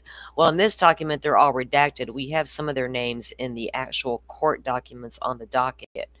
On December 2nd, 2022, Detective Engel provided me with the contact information for the redacted of Pullman, Washington. I reached out to corporate security head MG, and he stated we could come to the branch in Pullman, to the branch. So is this a bank or something? In Pullman, and view the video on site to see if it would be of any evidentiary value prior to requesting a search warrant to obtain the video. The FBI agent made arrangements to view the available video, and then they redacted where. FBI agent called me and told me he viewed the available video and did not locate anything of evidentiary value. On January 3rd of 2023, KL Pullman PD records specialist sent me a link to the ppdevidence.com. Well, ppdevidence.com. I bet that's about as far as you can take that. And shared all videos and photos for 2 PPD cases. Redacted and redacted. Redacted was found buck knife in a sheath located on Terra View in front of the WSU Technology Research Park on 11/29. So they found a buck knife inside of a sheath located on Terra View in front of the Technology Research Park on the 29th of December. So it was after the crimes. The photos for this case are attached in the Spillman. Spillman is their data bank where all their stuff goes to the original, their evidence stuff, to the original call, and I did not download the photos from ppdevidence.com. Redacted was a hit and run DUI accident at redacted. So that's the second case, a hit and run DUI, which occurred at 11/12/2022, so the day before, at approximately 23:40 hours. This location is on the same road leading to Koberger's apartment. Wait a second, that's the wreck that was outside of his apartments, right, guys? That everybody's not been talking about, but used to talk about all the time. When he went to go leave his apartments that night, there should have been a wreck right down the road. Is that this one? Yeah, because of the time and everything. No, this was about before he ever left his apartment. Yeah. But this is that wreck they're talking about. This location is on the same road leading to Koberger's apartment. Multiple officers responded to this location and remained on scene for several hours with their car cameras and body cameras capturing video. The videos span from 11/2/2022 at 23:41, and they go into 11/13 at 3:20 up to 3:25 a.m. The suspect vehicle was located on WSU Greek Row, and officers responded to that location as well. Y'all remember how we were reading those Stefan Stearns documents that he snuck back over to Northport in the middle of the night, left his dad and Jen at the hotel, and jumped in the car and ran back over to Mama's house, going to try to get in. And there was a wreck on the highway, and as Stearns passes, the body cams captures Stearns' car, and it matched the phone pings. There he is, dead ass in that location, matching the phone ping. Go figure. So I'm guessing they're reviewing all the body cams from these officers that were responding to these events close to Koberger's home, looking for everything, right? Oh, thank you, Jeff. I will take a look at that. I appreciate that, buddy. Hey, it pays to have friends. I don't care what everybody always said about you, Jeff. I just never considered Jeff my enemy, ever. We never had a sideways word one time with each other. I never had no problem with some Jeff H. I always thought the dude was pretty smart. People just didn't want to listen. We were shunned. We were shunned for having a actual view that made sense instead of that make it make sense nonsense. All right, so then they located WSU Greek Row, and officers responded to that location as well. Redacted, the owner of suspect vehicle was contacted and arrested for the offense and booked into the county jail. While reviewing the photos located on Koberger's phone,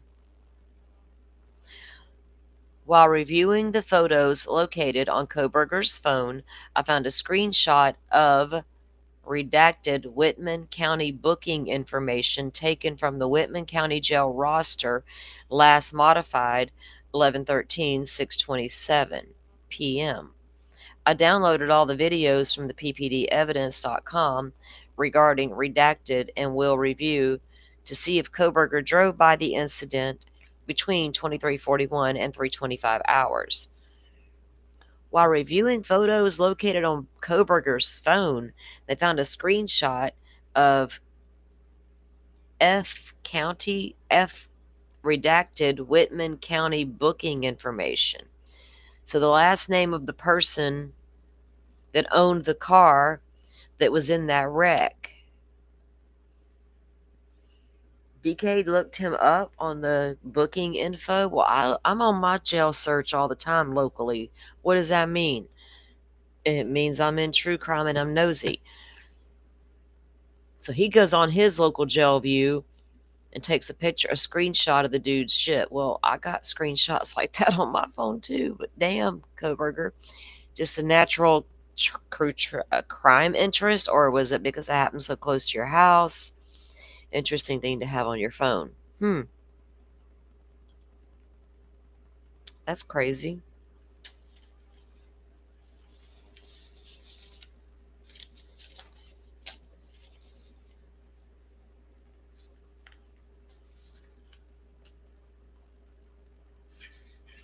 Okay.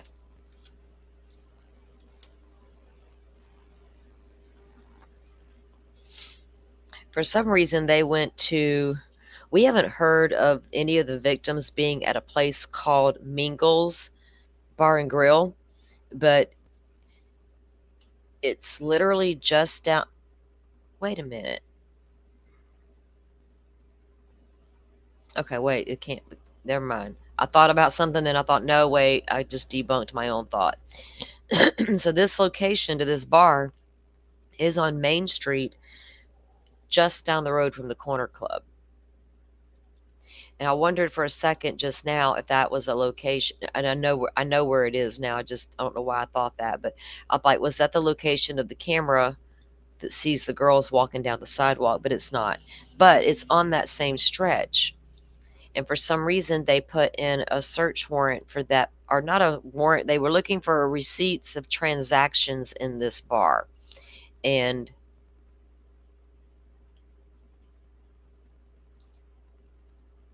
I'm going to show you where it was.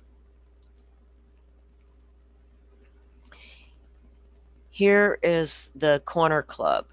This is the bar the girls were at that night, okay?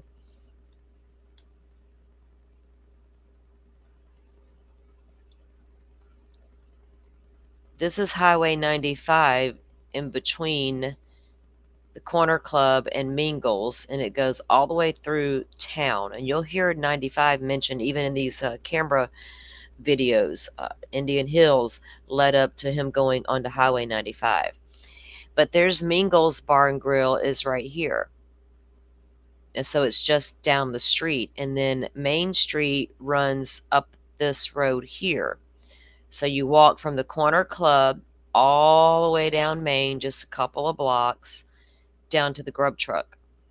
And then the girls are spotted on this sidewalk walking down Main, talking to Hoodie Guy. And we'll look at that too.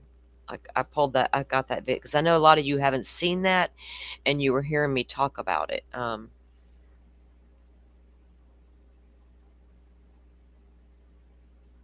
Wait.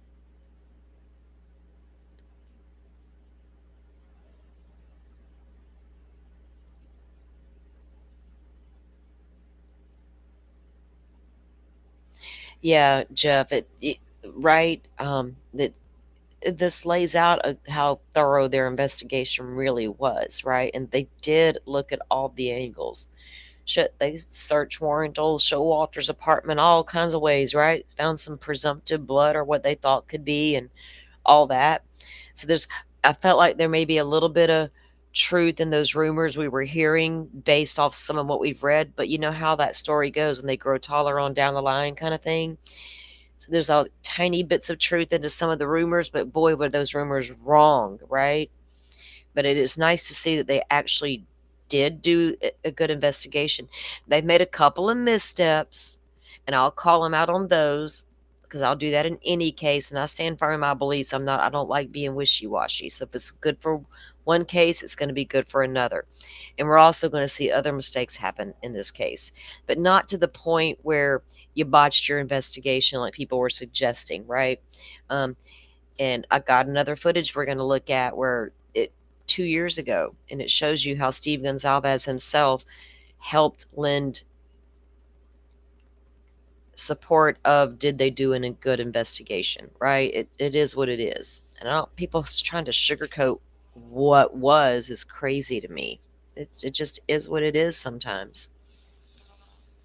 So they put in a warrant to look at transactional receipts and specifically used with a card on that document. I didn't pull it up for you guys, but that's all it was a warrant served on that location for credit card transactions.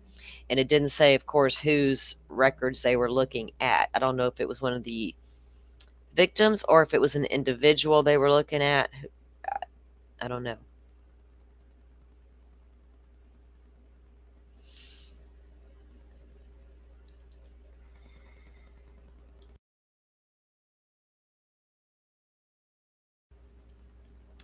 Jeff, you have to wonder what some of those motives were after a while. Did some really continue to believe firmly that this guy wasn't the guy, or this is working for me and it's too late now.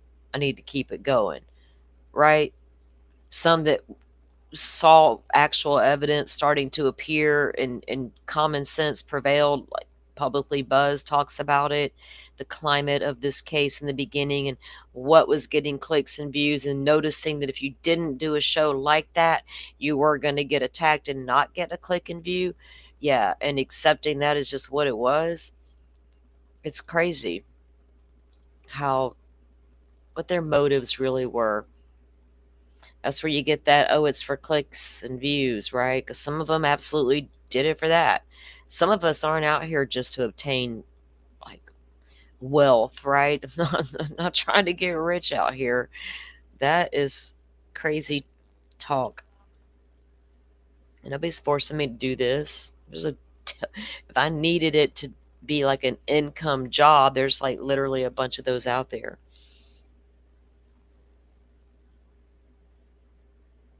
So then we go down to 132.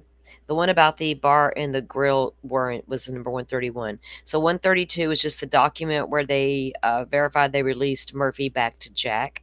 We won't pull that one up because we did take a look at that already, or we read about that. Then you moved into 133, and that was another one signed by Detective Mowry.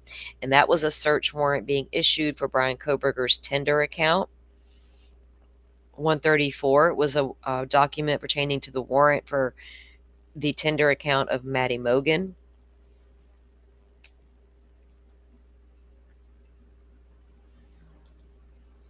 Okay, and now we're moving on to document 135.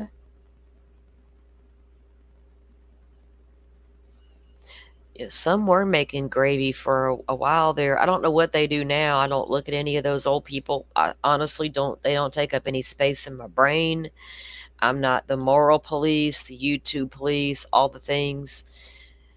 It's certainly crazy, but I don't know, dude.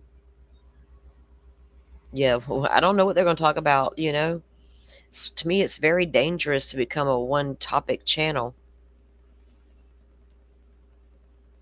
Incredibly boring. I couldn't sit with one case and one case only forever in a day. I would go so crazy. And this case went dormant for a long time with no new documents, but sit around and talk about old shit or make up some shit to talk about, right? And that's boring as heck to me. I can't get behind stuff like that. If you want to sit around and talk about like real stuff, I'm your girl. Let's debate some evidence. Let's debate what this digital evidence could or couldn't mean at trial. Like realistically, you know. Well, Tom, some people couldn't pick a car out of a lineup if they're, gonna come out here and mansplain it to everybody. Nah. You know what? They probably should have hired him as an investigator from the get-go, right, Ann Taylor? It's a wonder with all these very knowledgeable people on the YouTube about this case that Ann didn't hire every damn one of them. And do y'all know how many of them submitted information to the defense team? I wonder how much of it she laughed at. I wonder how much she took it with a grain of salt. I wonder how much she went and go, huh, and looked into it. How many of them did she reach out to personally? Oh, if she did, they'd be bragging about it right now. They'd be showing those receipts everywhere because they love that shit, right? But yeah, if all these YouTubers that solved, like Rory, he found the DoorDash driver and all that good jive, and we were all safe. He had the wrong DoorDash driver, by the way. Wrong person there, Rory. But, if Ann had hired all these amazing YouTube armchair detectives, maybe her client wouldn't have pled guilty.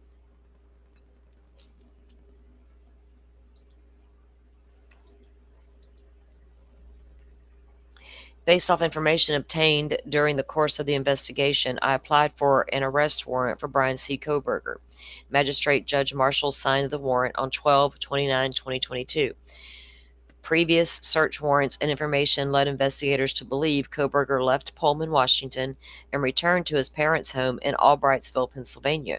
Sergeant Gilbertson of the ISP TS from the FBI, and I flew to Pennsylvania on 12/29/2022. I met with the Pennsylvania State Police, which is known as the PSP, and the FBI personnel there.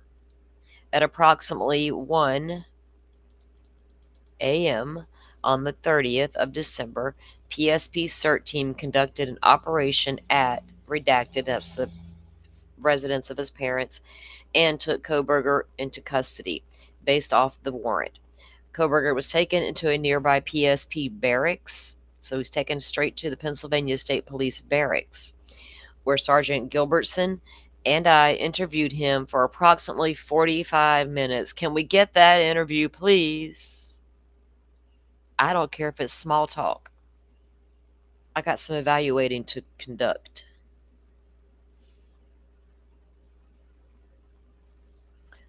Wonder how many FOIA requests are in for that piece of information. I know of a handful that are already out there. So I just sit back and wait on them to get it, or should I just make that hardcore effort? Because I know there's probably 1,000 ahead of me. Maybe I'll just wait on somebody else. I know who's going to get it before anybody else. Probably 2 people. That's a running. Well, they're probably back to back in the queue. Gilbertson's report on the interview in full details. So this is a 45-minute interview, guys, that they did with Kohberger at the barracks there. What do y'all think? Is he just sitting there chit-chatting, having a good time, or is he like being all questiony like he would with the cops and the police, the traffic stops? You know what I mean? Did y'all notice how he didn't question and talk to the cops in Indiana like he did the cops in Pullman or in Washington and Idaho? Why you pull me over? Is it illegal to run this, get out into the crosswalk? And, what if I didn't see it? Just talking it up with the lady, what law is this and that? And then asking the other guy, why I don't think seatbelts are all that safe, and why you want my phone number, and challenging, right? Almost surveying that male cop in Moscow. I don't care what you said. People are like, this is a boring video. What's the significance? So there was a lot of significance to that video. A lot. And apparently the defense team agreed. But anyway, I noticed when they got stopped in those Indiana stops, so if you think about it, he didn't seem interested in chatting it up. Daddy did. Koberger's like, I'm just going for Thai food, man. Let me go. Let me go. So I wonder what he said for those 45 minutes. All right, guys, I think I'm going to take a break from reading for a minute. We're going to watch a little video for a second. Oh, I have to remember which one we just left on. And we were at BK's arrest at number 135. Oh, shit. You know what I didn't ever do? Drop the link to these documents into the tab for you guys. My bad. Like, these are free for the world to see on the website of the Moscow Police Department. It's not like they're special that I have them. We can all get them. You know what I mean? I don't want you guys to... Okay.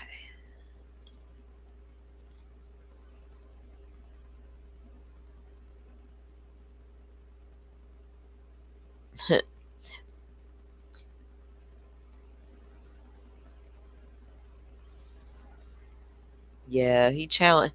Was Koberger's beef with authority, or was it just in general? That would be how he treated everybody, right? With those same kind of questioning behavior, mentality. Because we went over that yesterday. Remember, guys, when I played you the piece from the April hearing where his attorney described the damn video to a T and told you why they didn't want it in the courtroom? Because it showed his demeanor. It showed a pattern of behavior. She said they were concerned that the jury would review it over and over, concluding he didn't want to give up his name or his phone number because he was guilty of something, and stuff like that was worrying them. We were all like, everybody watched it and was like, well, what was so bad about that? And really, what was so bad about it? Nothing. But from a certain standpoint, there was a lot wrong with that damn video. What video did y'all see?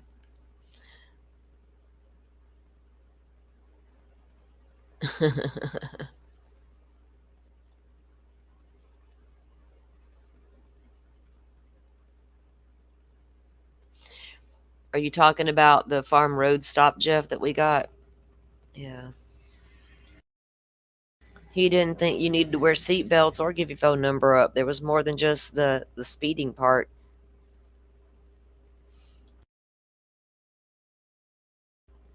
And he got off pretty good. I mean, come on, $10 for a seat belt here is way more than that.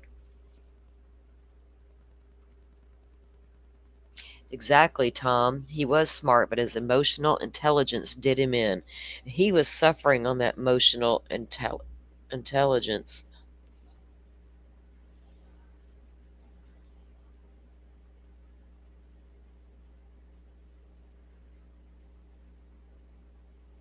Hang on, guys.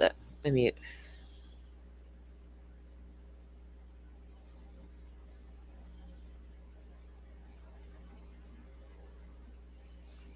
Lord, sometimes I...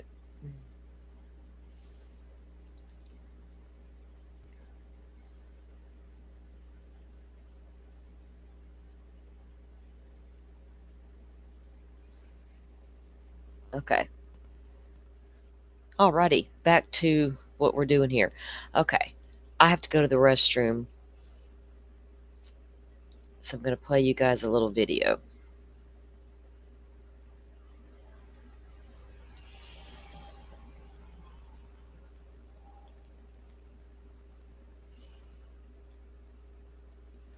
Okay, y'all remember how we was reviewing yesterday the interview with Ava Wood, the girl from across the street, and we also saw her in the Amazon Prime special. She did an interview with Vicky Ward, and we can look at that. And I also have saved to show you guys, well, there's actually a couple things, but there was more. Let me start with this one. And we also are going to take a look at what Kathy Mabbitt said in the beginning about the case, because we have read a lot of that, and then we're going to move into the documents. The traffic stops before the murders, he wants to debate, but traffic stops after. Right, and then after, all he can offer up is we're going to get Thai food. That's exactly it. Jeff, was he thinking that, oh shit, why are they stopping me, especially those back-to-backs? Or like just was ready to get on with the show, right? Just get out of here. Over there hanging out toward Colorado and stuff, and then now you're in Indiana. Is it crazy? It's crazy to me that he did debate those other two cops, but those two cops, he's just like, traveling man. Gotta get out of here.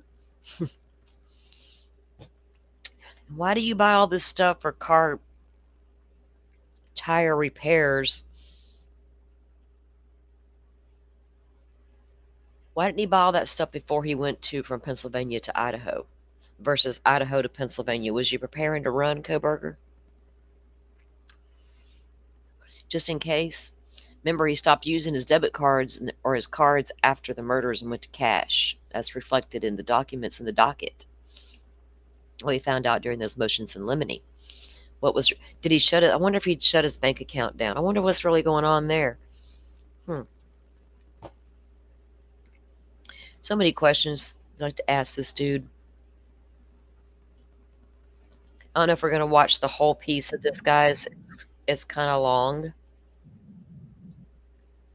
But after I come back from the bathroom, I will drop the link into the chat for you guys if you want to see it full length. Okay, thank you, Motion to Scream. I appreciate that. This will give me a chance to go check on the kiddo and the doggy and take care of my business, and I'll be back in just a second. We'll start this.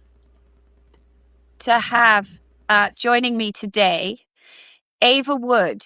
Those of you who've read the Idaho 4, my new book with James Patterson about the college murders in Moscow, Idaho, will know that Ava lived next door to 1122 King Road, and that Ava was one of the friends of the 4 victims who went over there on that awful morning of Sunday, November the 13th, 2022, and that you were interviewed by the police.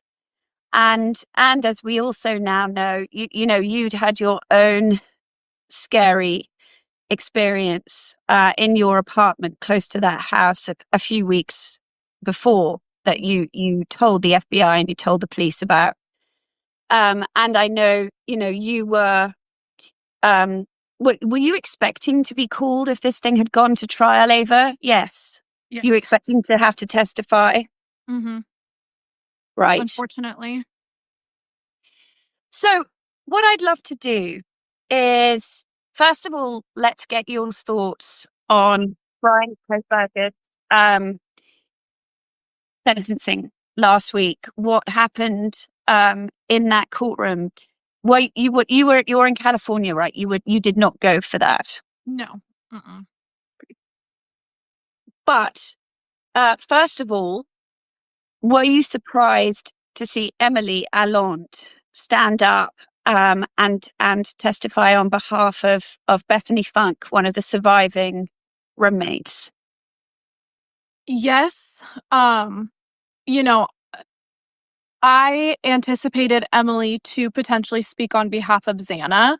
So when she was the very first person to walk into the courtroom and give the statement on behalf of Bethany, I just felt my heart sink because, Emily is one of my closest friends, and I could feel her anxiety through just the camera and through the phone, and it just was not a good feeling seeing one of your best friends having to go do that.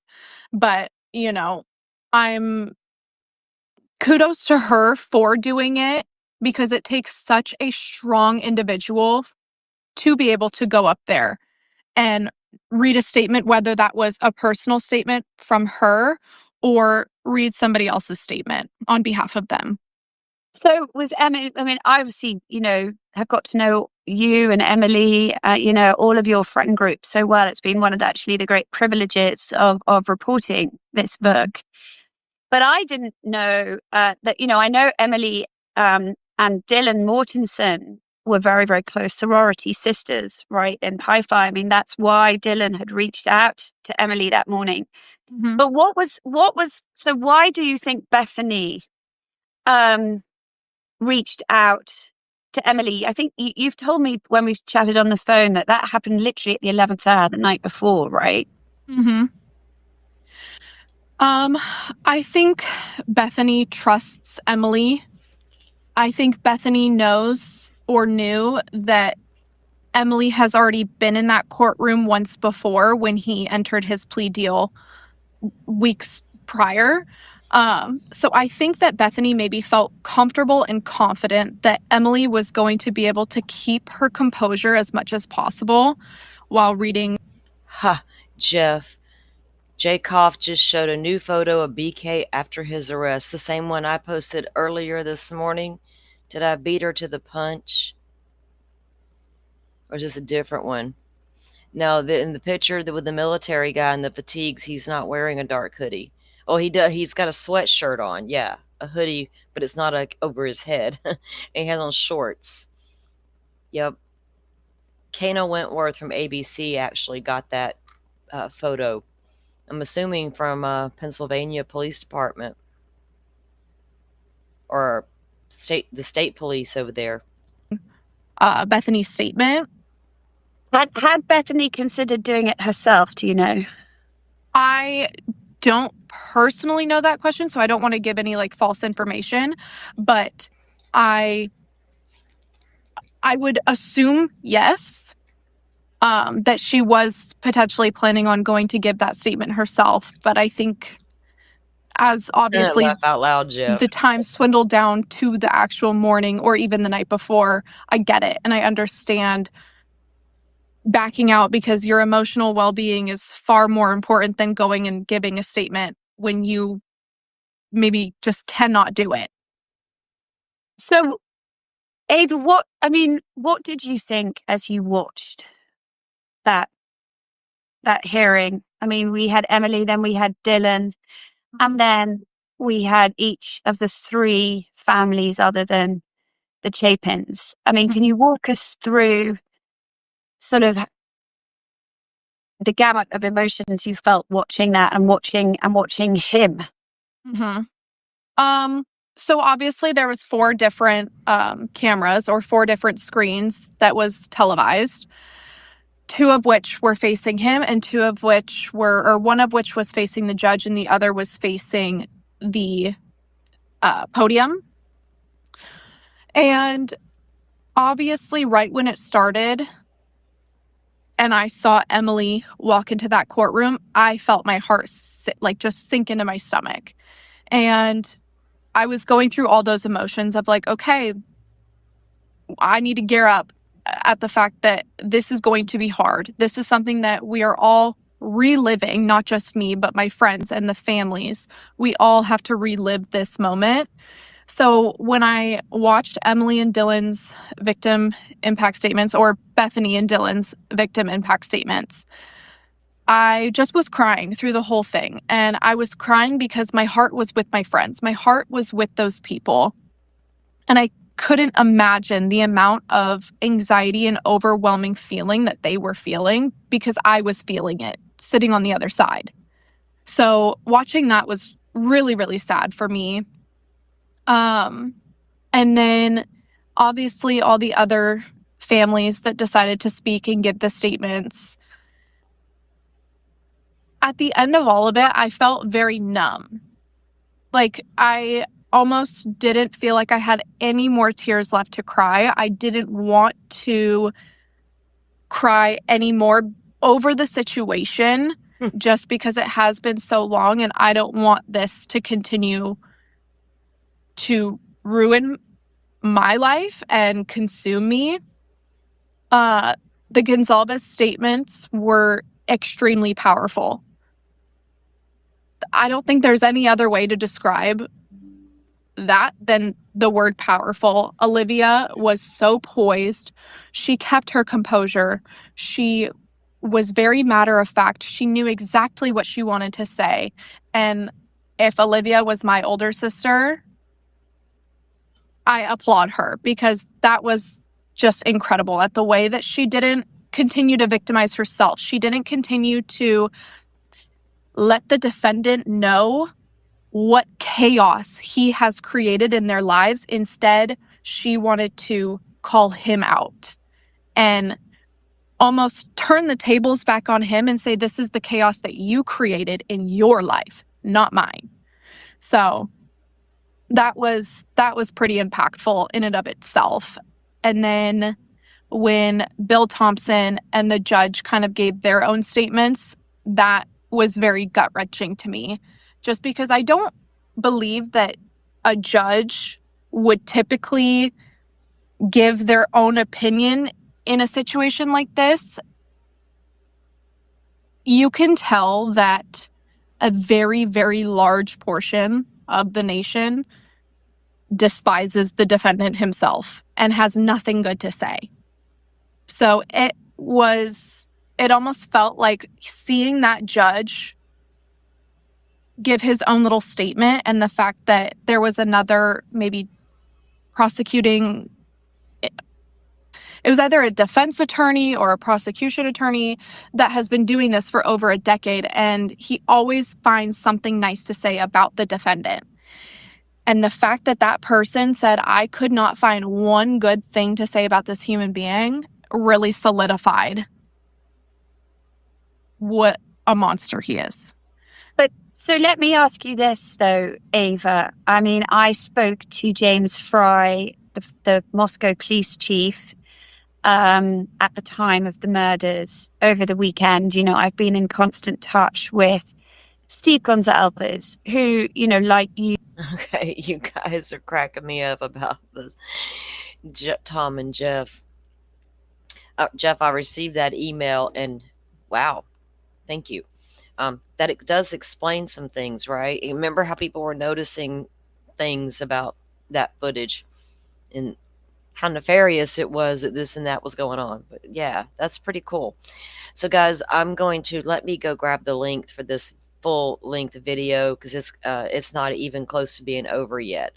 But I wanted to show a little bit of that for you guys. Let me grab it here from my.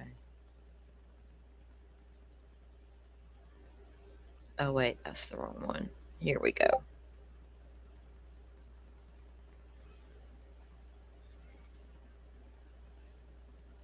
Okay.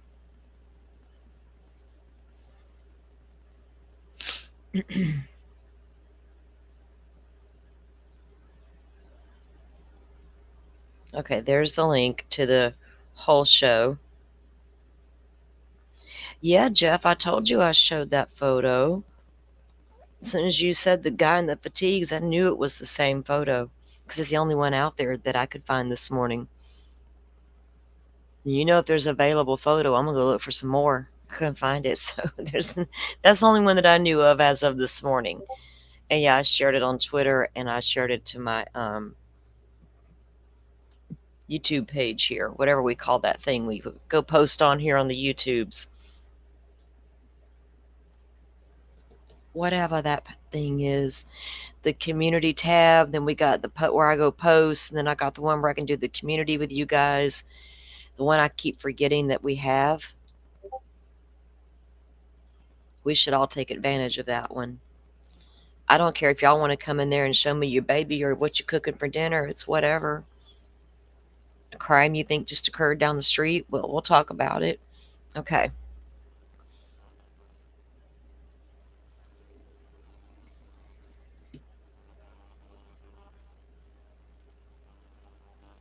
So we went through number 136, and that was the Detective Payne's 7-page where they were going through all the video cameras they were picking up from around town, tracking where Koberger, or suspect vehicle 1 at the time, where it had been throughout the night leading into Moscow. And then on number 137, it was just documenting that they took numerous photos and put them into a CD for the ISP, the Idaho State Police, and it was all photos of Xana's belongings. And then number 138 moved into a Yik Yak warrant for Brian Koberger. And the Yik Yak app, I don't know what they ever found on the Yik Yak app. We'll might come across more of that. Apparently nothing. That was a app that a lot of college kids used, like a messaging board, I guess. They also did a Dropbox warrant on Brian Koberger. Body cams will start getting released, Tom, when the FOIA request, I know the FOIA requests are out there. Some of these documents they tell you they had a body worn camera on or not if they didn't have them on. And you can go in and request those specific ones now. So the ones out of Idaho will start getting released once that gag order, the gag order is lifted, but once they finish the redactions and begin releasing documents there, whatever the Moscow PD has, anybody who can find a documentation and what we're reading now of a body camera or an interview, you go and you specifically request those items, and they're gonna come. I don't think Idaho has a law where you can't get body cam, because we've seen body cam all over Idaho, right? Brian Koberger stops, body cams of the cops showing up to 1122 for parties. So I know, and Molly, the DoorDash driver, being stopped. Yeah. Yes, Koberger had his hair cut as well. And Koberger is now in the same exact prison with Chad Daybell. He got moved. He got moved from his little intake facility situation on over to the big boy prison, max security. So he's being housed not far from Chad Daybell. Y'all reckon they'll have a conversation through the walls, through the crack of the door? Hey, buddy. Oh, maybe Chad will give him pointers on how to compose himself in the jail and save his mental capacity. Ew. But yeah, we got a lot left to look for in this case when they start releasing more and more and more and more stuff. Okay, so let me pull up this next document.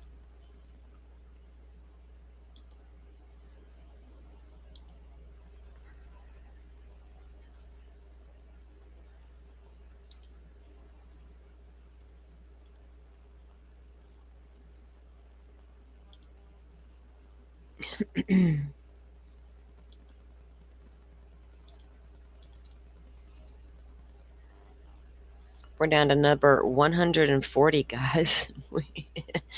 We just taking our time over here.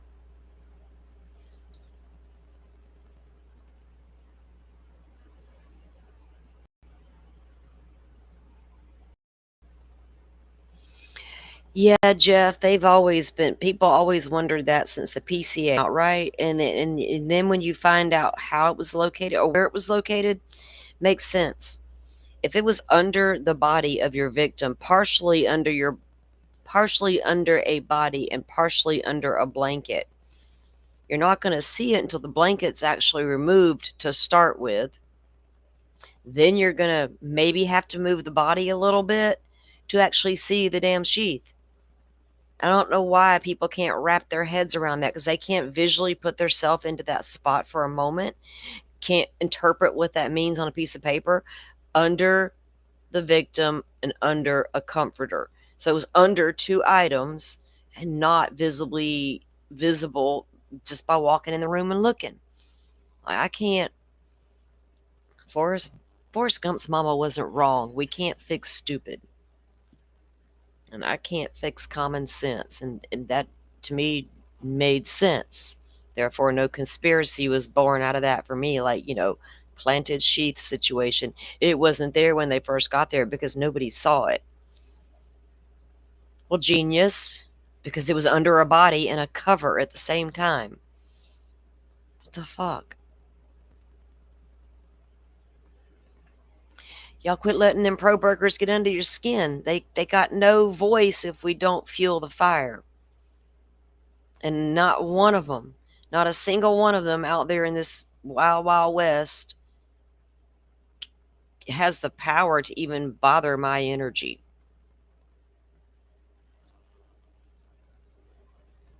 Anymore. They used to get on my nerves so bad, and I hate the term pro burgers, but they deserve it at this point. A lot of us were even ridiculed for saying, well, what if he did it? But what about this? Or can we discuss? It was like, nope, nope, nope. Either he didn't do it or you need to get out of here. Bye. Because I can't get there without something. Dustin Blaker. Report number 140. These are the photos of items requested to be held by the defense team. On February 2nd of 2023, at around 800 hours, excuse me, let me get some water.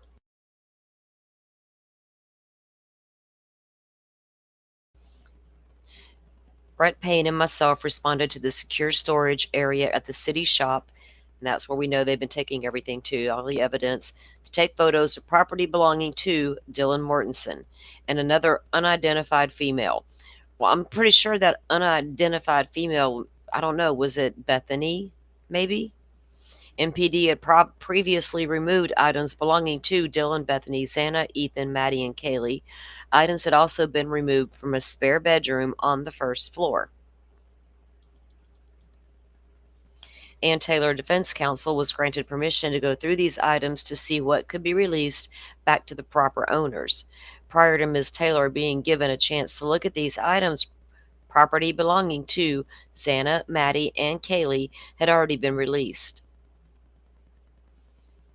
Moscow Police Department also gave Dylan back her belongings, but were able to get her to return the items. Ms. Taylor requested we set aside the following items: a handwritten note. Whose handwritten note, and what did it say? Why was it something Anne was interested in? Pink and white blanket with red hearts. Pink and white cloth, possible used as curtain or decoration, like hung up over the window. Black and white van shoes. Did those vans come out of Dylan's room? Were they the same size as the van impression outside of her door? Alleged van impression outside of her door with the latent blood? Red and white unknown brand shoes. Black and white Converse shoes. Were all those Dylan's, I wonder? A diamond-shaped pattern of shoe print was found outside Dylan's door, guys. A latent print. Items from the spare bedroom came. Oh, those were Dylan's. It says right there, items from Dylan, redacted. So yeah, those were all Dylan's shoes. Anne's like, not so fast. We need them shoes back. Items from this, and Dylan probably had a big foot. She was a tall girl. Items from the spare bedroom: Adidas black and white short sleeve t-shirt in small, and a green and pink coat in an unknown brand. That room was pretty empty. The above items were placed in a cardboard box and set aside until Ms. Taylor can get a court order stating she can take the items. So Anne was waiting on her order to take those items for testing.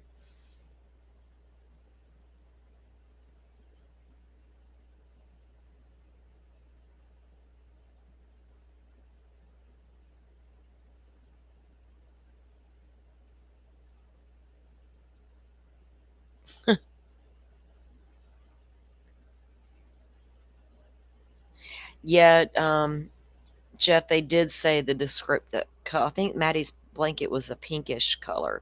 It's described in one of the documents that we were going through. That, oh, okay, hang on. I got to get my piece of paper here. But it wasn't tan like the sheath or whatever. Do you know what I mean?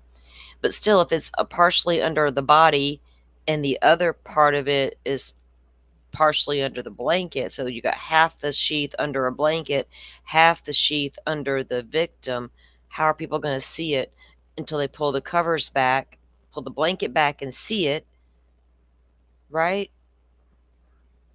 I don't know why that's hard to visualize and wrap our heads around. I think we can here, but I'm not responsible for everybody else's brains. I do not hold myself responsible for the way of the world. Cannot do it.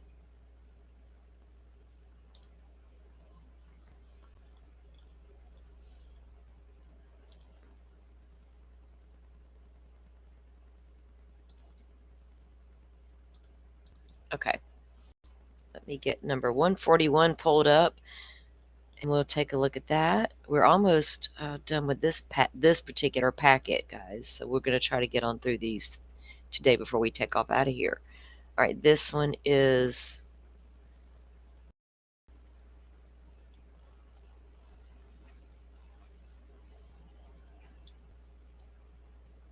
let me get the screen up. All right.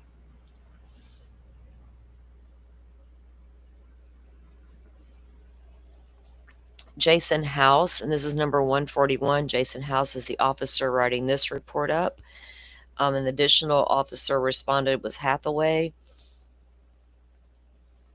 On February 2nd of 2023, so this is well after the crimes, 3 months later almost, they responded to a single vehicle at 500 Queen Road, and that's right next door to the red brick apartments, Queen Road Apartments. I have to make that wider so I can see the whole thing. M, P, and AF were attempting to push P's silver Nissan Versa off a frozen patch of the lot.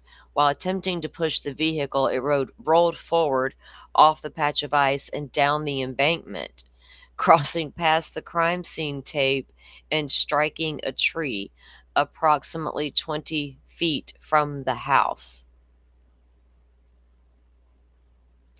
Did anybody ever know about that? Do y'all know what they're talking about? So are they behind the house and it rolled down that little embankment and hit one of those trees back there? That's crazy. So it lands 20 feet from the house. P stated that he crossed the crime scene tape and placed his car in park. Then he turned off the engine. P explained that he did not go past the vehicle or near the home. They had to explain why they were inside that crime scene tape. Redacted came and removed the vehicle while officers were on scene. No one went past the front of the vehicle or approached the house, but the taped off scene was entered for removal of the vehicle. The vehicle sustained damage to the front bumper and was still operable. The DR has been attached in the involvement files. Well, that's crazy.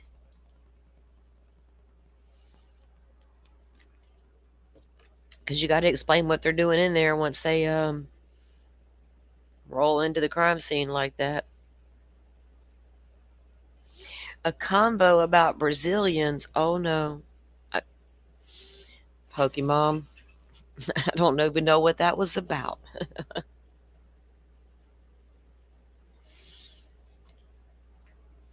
Oops, I just realized I forgot to do something. Oh.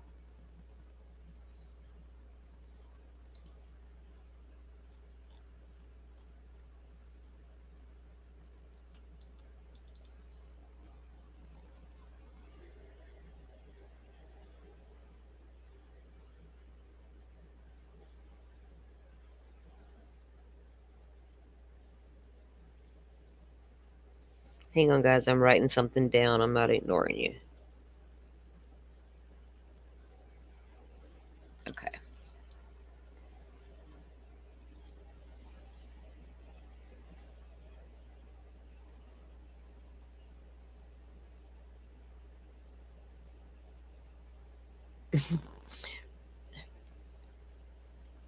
I don't go to the other side's chats, Jeff. That's how you avoid that mess. I mean, what are we literally going to say to them that's going to blow their mind and change it, right? Nothing.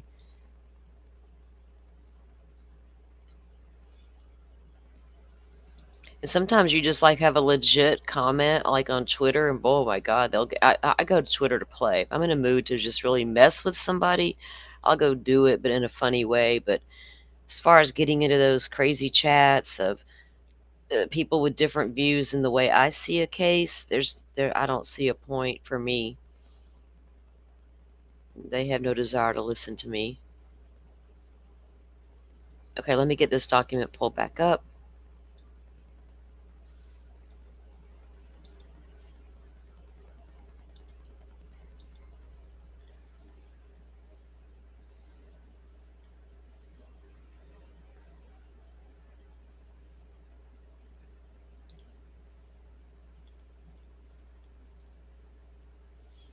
Once people become dug in, they became dug in, and nothing was changing those minds.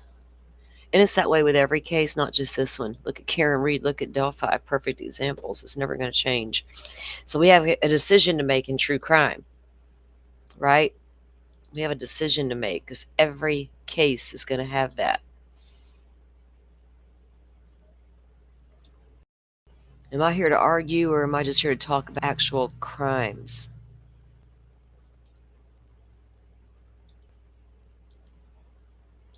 Okay, here's the screen for that. This is written by Brett Payne, number 142.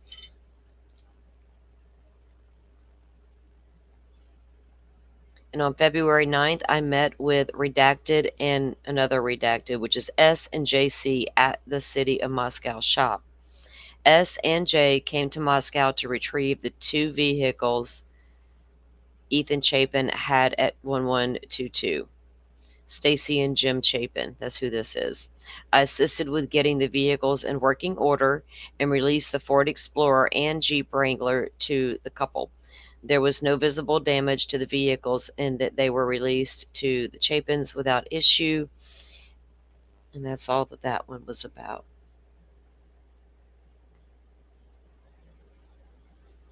And we now know that Ethan's parents still have the red Jeep.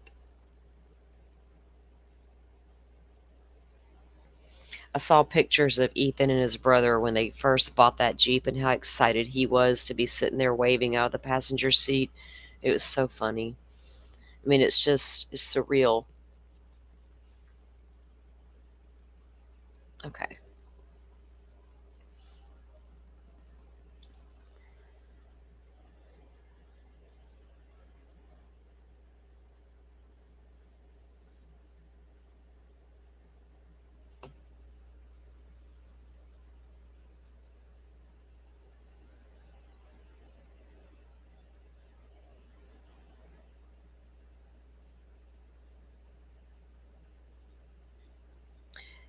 Oh, Jeff, you are over there. Are you really?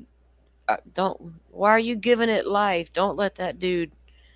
Where are you running into him at? I don't ever see them people, except in courtroom behind Koberger. Oh my goodness. You're going into chats where you know you're hated, Jeff. That's the problem. I can't help you with that, dude. You're a grown man. You do you, boo. I couldn't tell you what any of the trailer parks doing these days. Not a one of them.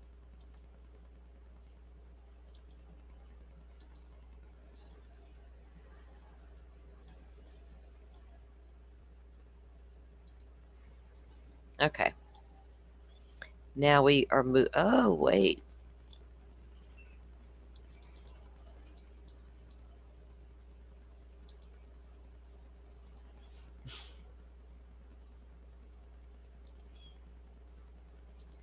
Jeff, they don't like anybody that doesn't, take on the narrative. So it's never going to change,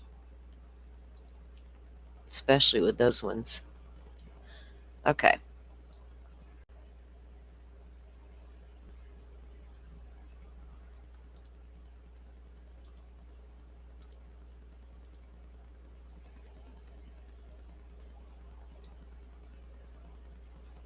So this one was also written by Payne,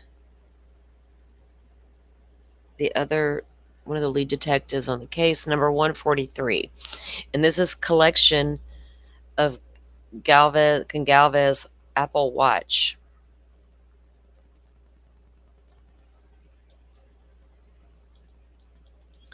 On February 9th, I was notified by redacted SG representative of the, so that's going to be Shannon Gray, of the Gonzalez family, that he discovered an Apple Watch in Kaylee's belongings, which had been released to the Gonzalez family on December 12th. Gray stated he took a video of himself removing the watch from the box. I told Gray MPD would take custody of the watch as it would be helpful to the investigation. Are you kidding me? On February 9th, Shannon Gray calls to tell you, hey, y'all missed Kaylee's watch? The Apple Watch with possible health data that could tell me if she was in that bed all night in Maddie's room, or was she... Can I trust Apple health data? I couldn't trust it over there in John O'Keefe's case. They don't know what the hell that poor man was doing. He was walking up and down stairs, walking around in circles. Lord, bending over, standing up straight. 10 feet from a mailbox, 80 feet from... Well, never mind.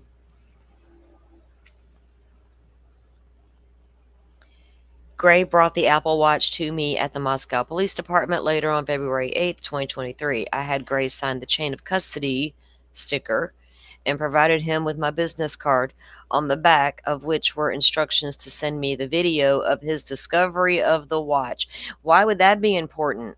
Oh, I don't know, because a good defense attorney is going to say, not so fast. Whatever data you recover now is not coming into court. We got a chain of custody issue here.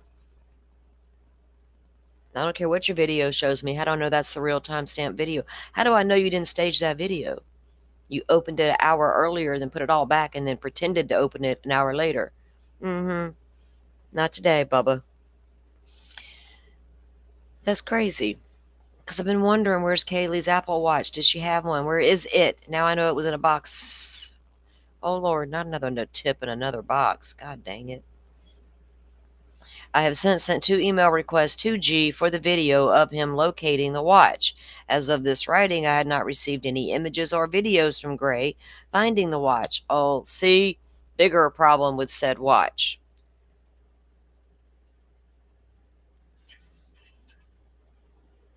Of course, it didn't make or break the case, but you never damn well know.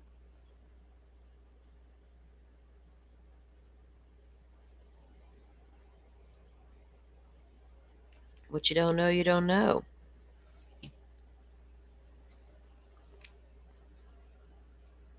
It could be very significant in the big scheme of things.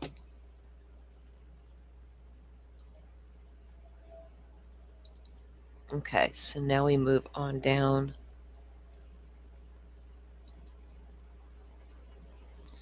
Overtime.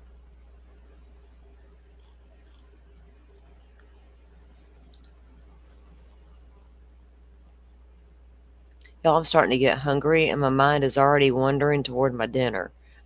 And I'm not even exactly sure what I'm going to have yet. Not even exactly sure what I'm... Well, I kind of know. I kind of want a really good hamburger. Like a really good one. Not no little crappy hamburger. A good hamburger. It's kind of what I'm feeling. With some really good cheese.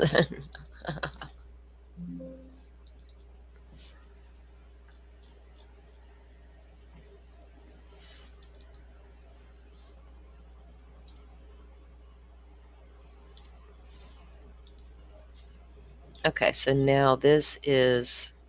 Uh-oh, what's my grandbaby doing in there?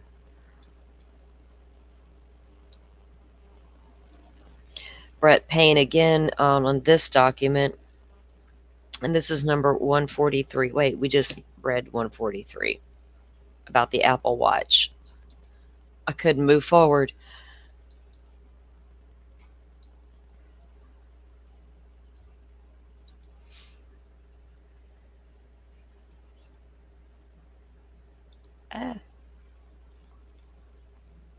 So let me go. Okay, here we go.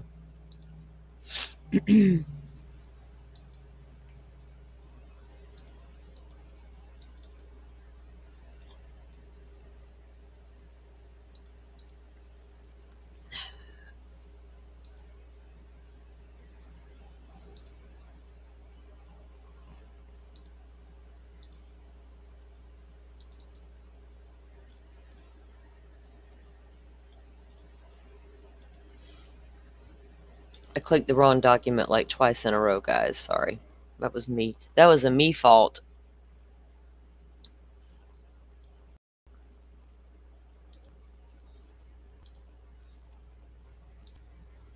Okay, this one is number 144. And this one was by Maori.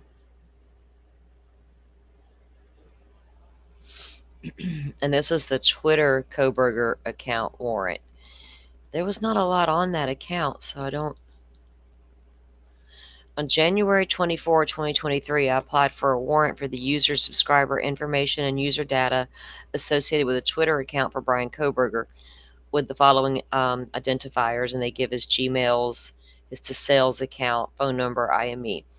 On January 25th of 2023, the search warrant was granted and signed by Magistrate Megan Marshall within 7 days of the legal process. Okay, I attempted several times to serve the warrant via law enforcement portal.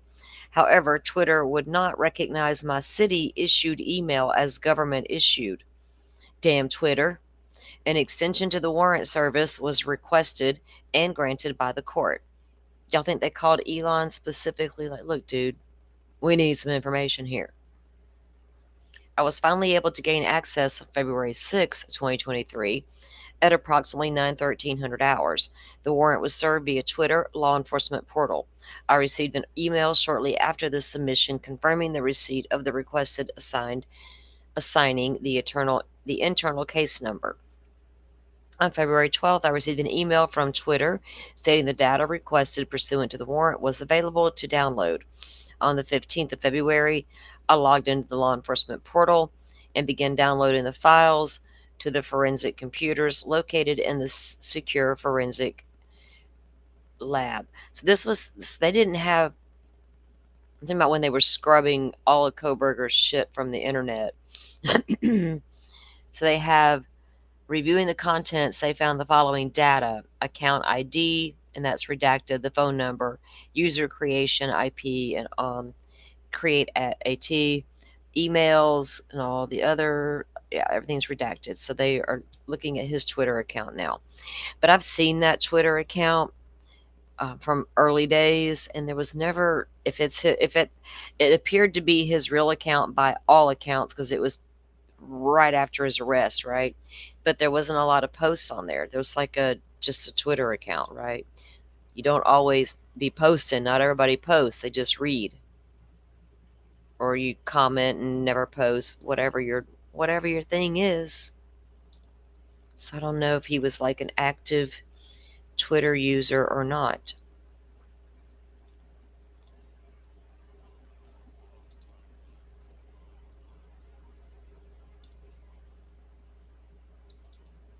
I had a Twitter account like years ago, and then I didn't use it for forever, and then I kind of just made my way back over there. Okay.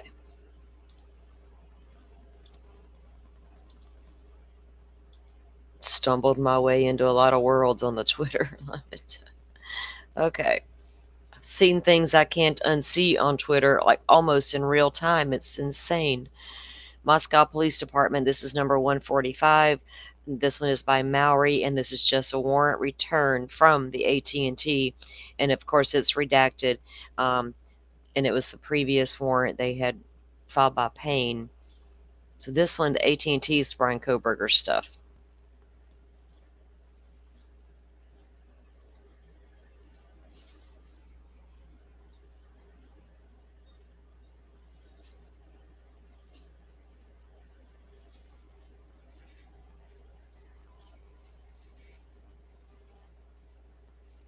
What do you guys got? Anything good planned for the weekend?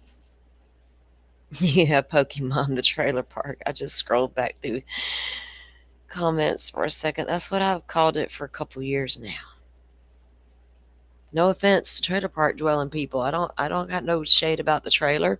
Hell, I've lived in one. That ain't the problem.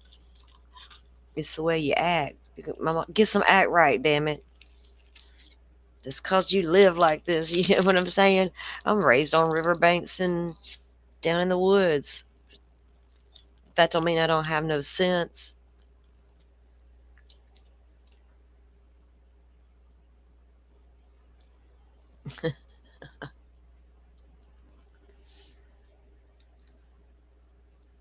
$146. We're gonna finish these 150.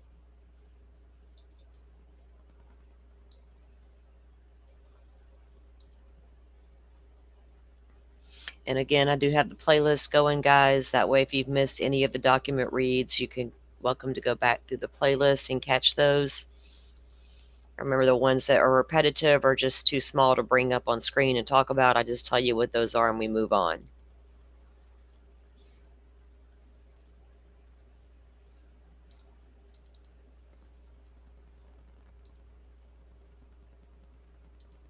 And believe it or not, we're making headway, guys. We are. Okay, so this one is Brett Payne. Let me get a sip of my water and take something for my headache. Just 1 second.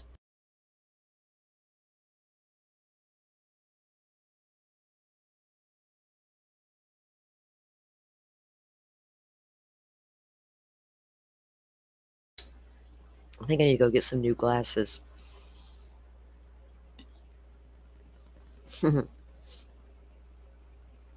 I know I need to get new glasses, but I'm not going to take my lazy self down to the eye doctor today. So maybe I need to go to the dollar store and get a new pair of readers. I think I bent these. Yeah, and they kind of feel a little lopsided. I think it's gave me a headache. I'm like, what is wrong with my glasses? And I remembered, oh, I think I did bend them. They don't sit quite like they should.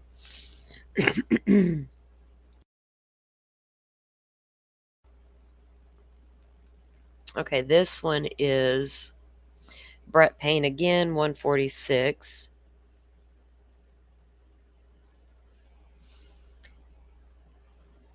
And this is another narrative report. Let's see what it's got to say for itself.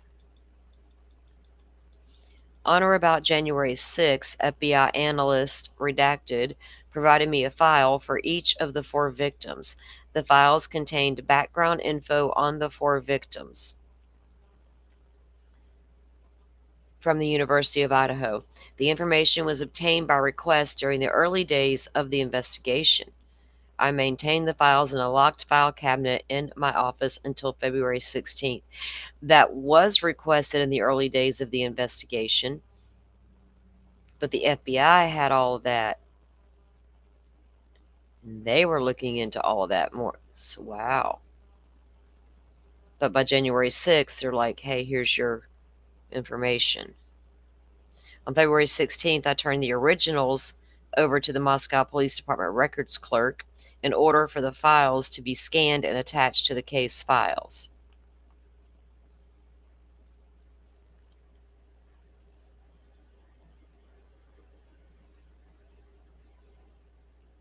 You know, the FBI was going through their backgrounds with a fine-tooth comb, trying to figure out who did this, right? What was anybody have a special connection or anything one of the victims may or may not have been involved with that could have led to the attacks. You can't not look at all the angles.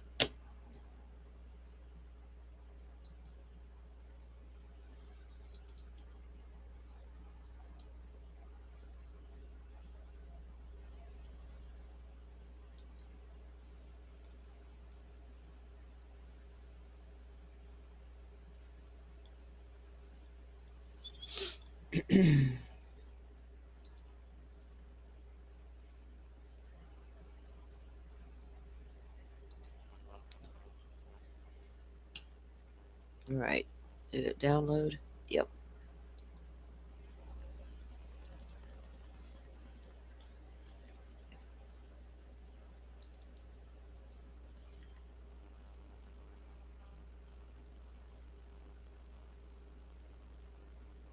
Okay, so let me pull this one up because we're almost done, like I said, with this set of documents. Okay, this is going to be number 147. I think this is about investigating another tip that came through. And this one is also written by Detective Payne. February 16th, I was notified by Blaker that J.M. had called requesting follow up on a tip he provided during the investigation.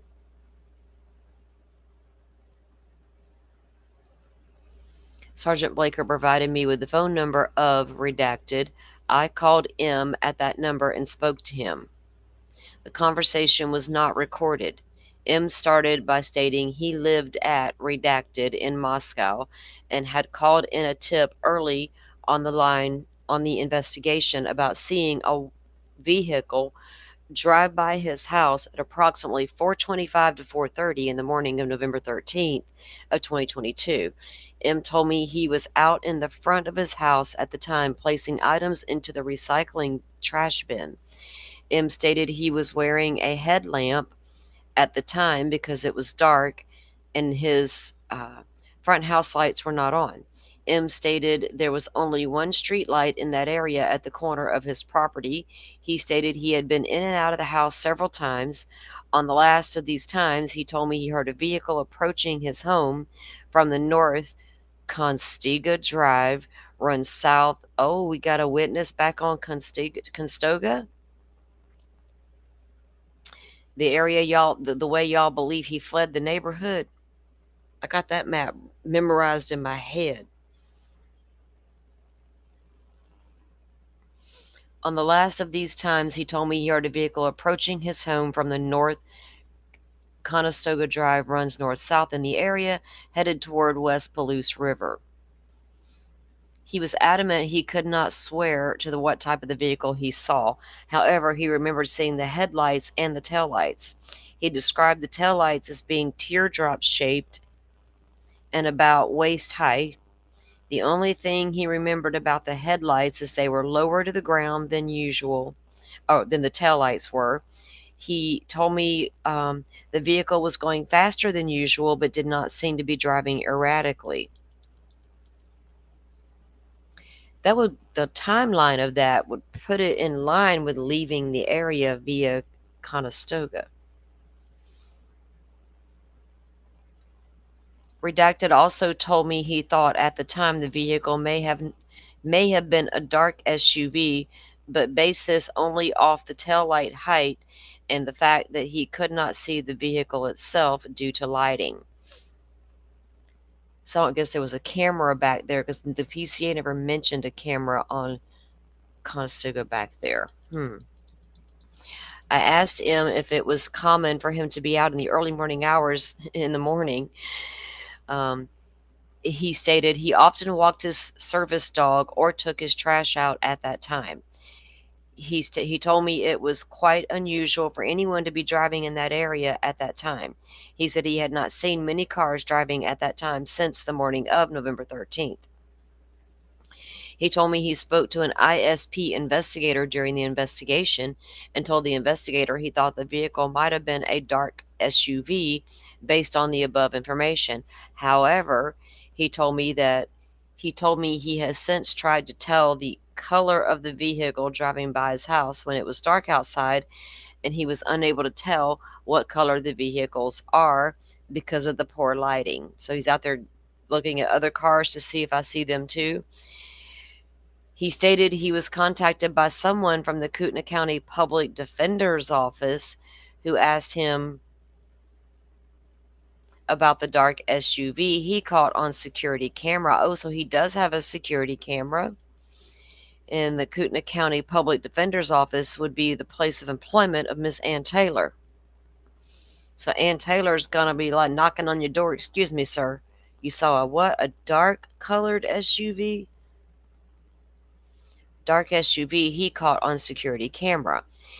M told me he did not have any video footage, nor was he certain the vehicle was an SUV or a sedan. Oh, Anne must have thought maybe he had some camera footage. She was hoping he had some camera footage of a dark-colored SUV. He expressed several times the only thing he could attest to was the shape of the taillights he saw on the vehicle that night. I thanked Mr. M for his time and told him to call with any further information. Super interesting piece of tip line information there, sir.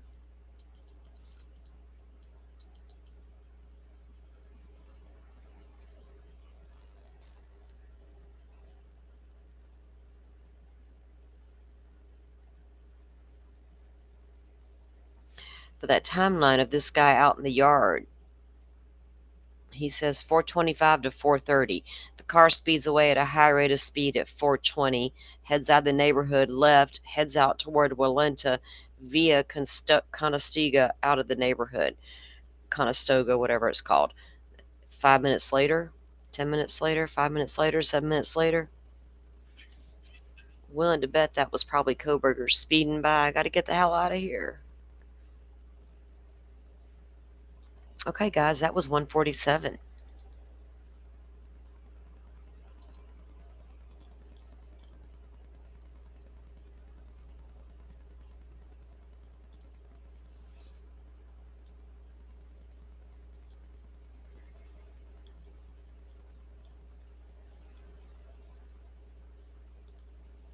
Okay.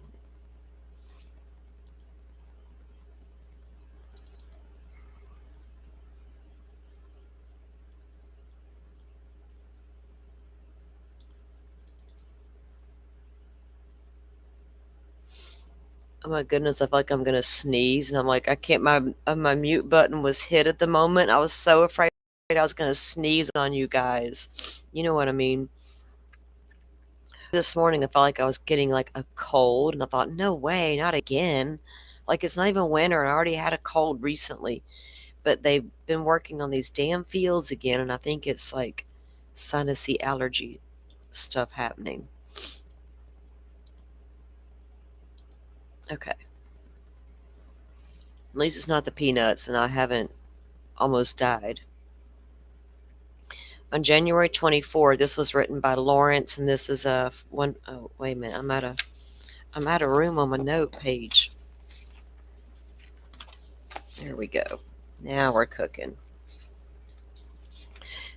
So we're up to number 148 finally in this document set, and this one again is by Mowry, one of the lead detective there.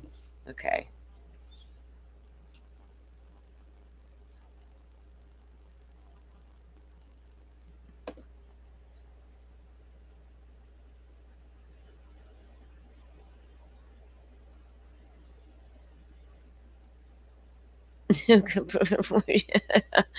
Pokemon. You're so funny. Oh, by the way, Motion to Scream, if you're listening, I checked my email a few minutes ago, and I love what you sent me. I'm going to share with everybody later, but they're all going to know where I got that from. So it's so cool.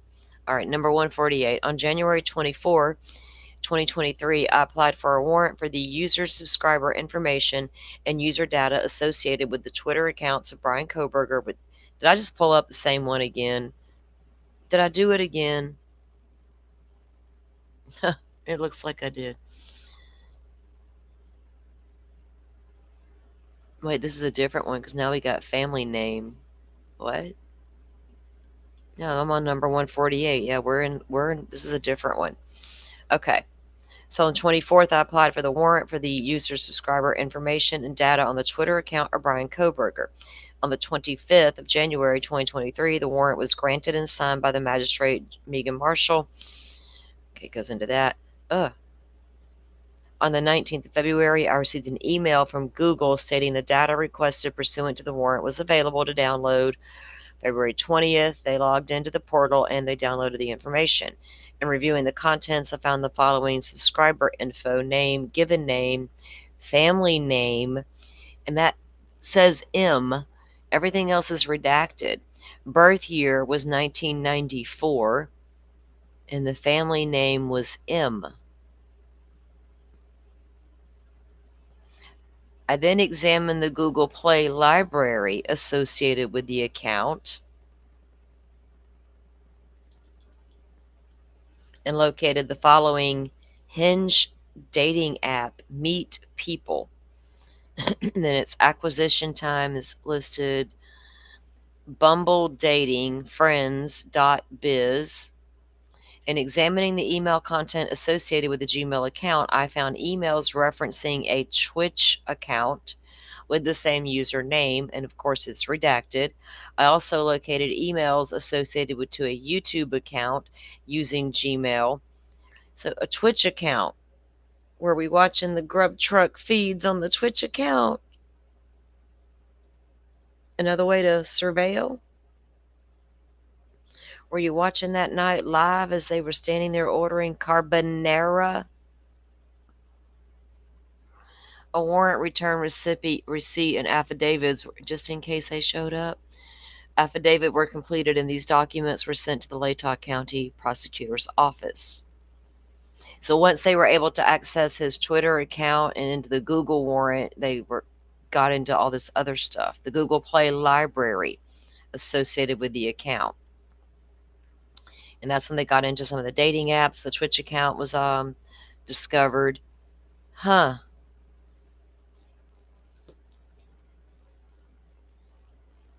Now, Twitch is used by a lot of gamers, right? NFT teams, things like that. Anybody can use Twitch to do anything with. It's not just for gaming, right? We saw that the Grub Truck was literally broadcasting live from the Grub Truck. It was like a whole ass thing.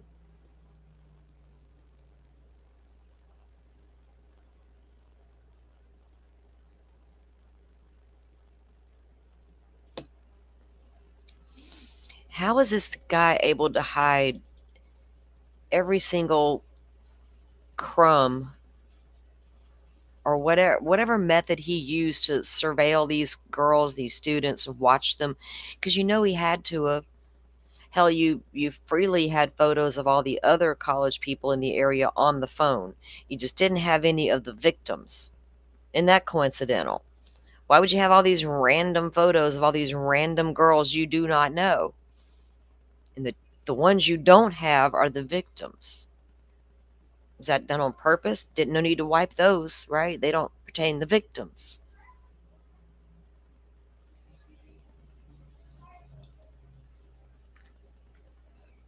He was apparently good at wiping all of his damn accounts, because data dude in the making. I started calling them data dudes in the Karen Reed case. Anybody to do with data was a data dude, including Salt Shaker Lady. She became a dude that day. No shade. Just I call everybody that. It is what it is. Okay.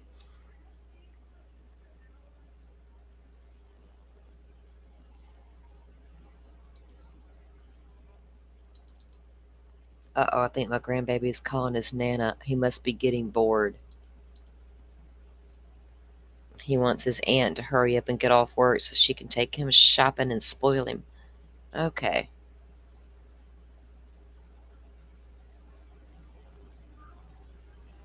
So the next document that came up, guys, was just number 149. It was written by at the time Chief Lanier.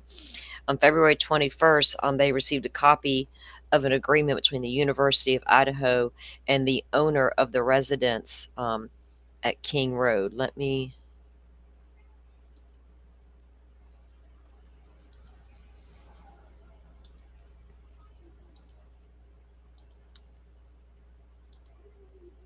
I feel like this is up there twice for some reason today.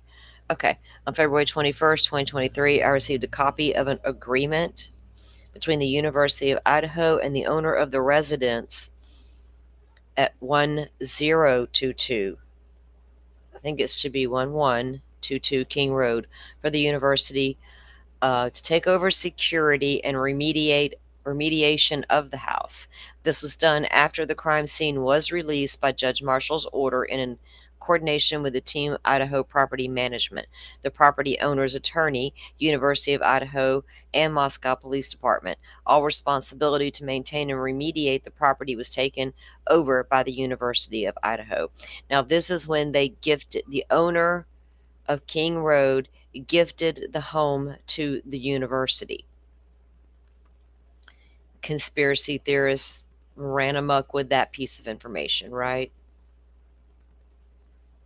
I couldn't tell you why. I don't even care to guess, but they did. And the angles they looked at, I was like, okay, I'll look, but nothing there to see. It wasn't, in my opinion, nothing that I wanted to see. Didn't tell me nothing except they gave the house to the university.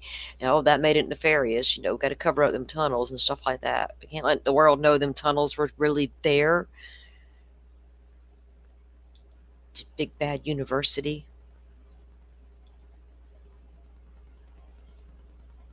Okay, let's go to the next one, and we are just about done with these ones. Okay.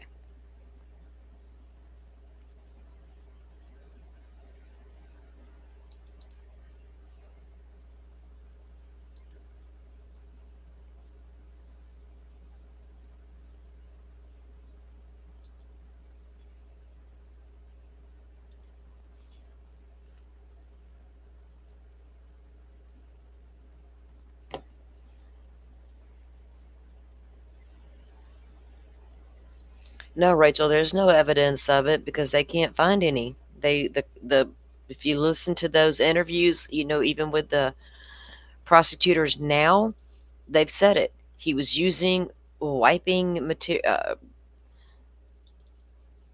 materials to wipe his devices clean. He got rid of everything. No trail of him surveilling, right? Stalking is stalking in Idaho, but surveilling, not even that. They can't find anything. And they've been quite upfront about that. They said they even gave it to some of the best the CIA, their capabilities of finding shit, y'all would be astonished. Nobody can, why they can't recover what he was deleting and wiping, I don't understand. Because how many times have we heard phones were turned off, things were deleted, things were wiped, but they were able to recover things eventually? Sometimes it takes a long time. But in this case, what the hell did he do to wipe his stuff that was so good they can't recover it? That's what I want to know. And you damn well, but people who think they're not any, okay, for anybody to think that the law enforcement is not curious as to what he did to wipe his devices, you're insane. They need to know. How are they going to investigate this stuff moving forward? They got guys out there like this that know how to wipe devices to the point they can't recover anything evidentiary off those devices. Just because you know it was wiped or suspect it was wiped don't mean shit in a court of law. Can't prove nothing with that, right? How he did that and became successful at it is super important. And I've known that since I figured out he took a damn phone and turned it off. Like, why, dude? Why? One day I might know that reason. Maybe somebody will actually ask that question one day. Number 150, written by Dustin Blaker. Plates for Ames for FBI tech's working license plate. Ames is AIMS. A few weeks after November 13th, I was at work when I was asked by MT Analysis with the FBI if we had a way to run our records to see if we had any license plates for Owida Launcher 2011 to 2013. I was able to run all vehicles through Spillman, and I had DE, Parking Enforcement Officer, to run vehicles through Ames. Ames is our parking ticket software. Redacted provided me with a printout of the plates, and I handed it to redacted FBI agent, so it could be provided to the FBI techs who were checking plates and looking for leads. I was recently provided with the printout to these plates, and I provided it to MPD records. Hang on.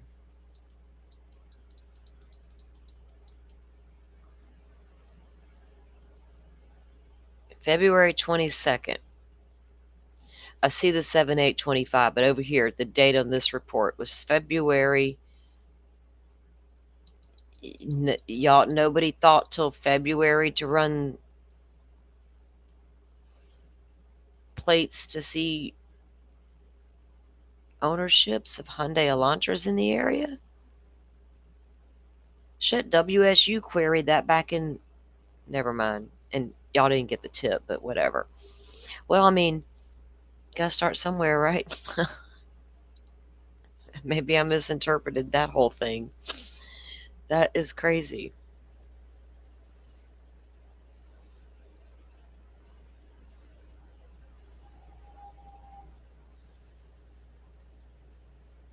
All right, let me check this. Oh, what is this?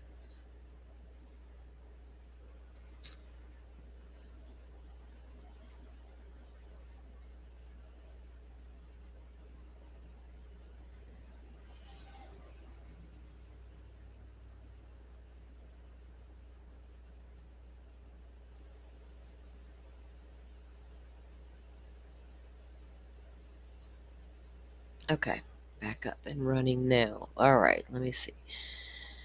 Not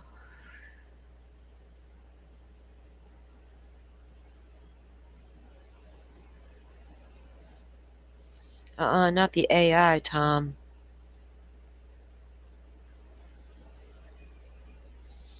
You're gonna release a new AI bot into the world and make you rich, or into the wild and make you rich? I'm scared of the AI. A smoked burger with bacon, cheese, and grilled onions. Oh my God, girl, you're not lying.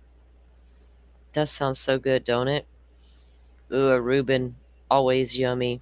Like, I'm seriously so hungry right now, and I think I know why, but, well, lunchtime and all that, but I did have breakfast. Ooh, I tried mixed berry cream cheese this morning, Philadelphia cream cheese. I bought it the other day, but I forgot to get my bagels. And, like, I've been wanting to try it. I'm like, well, I don't want it without a bagel.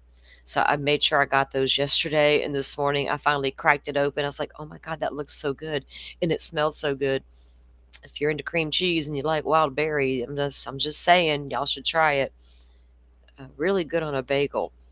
Probably really good on a lot of things. And, like, it was good. It smelled like Fruity Pebbles almost.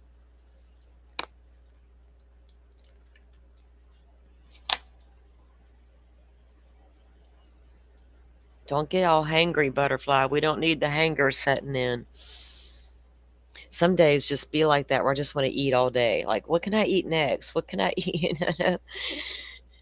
I just don't retain a lot of it when I do eat, unfortunately. I wished I could retain a little more of it, but constantly wanting to eat. I don't care if I was big around as a house. If I want to eat, by God, I'm going to eat. Food is good, right?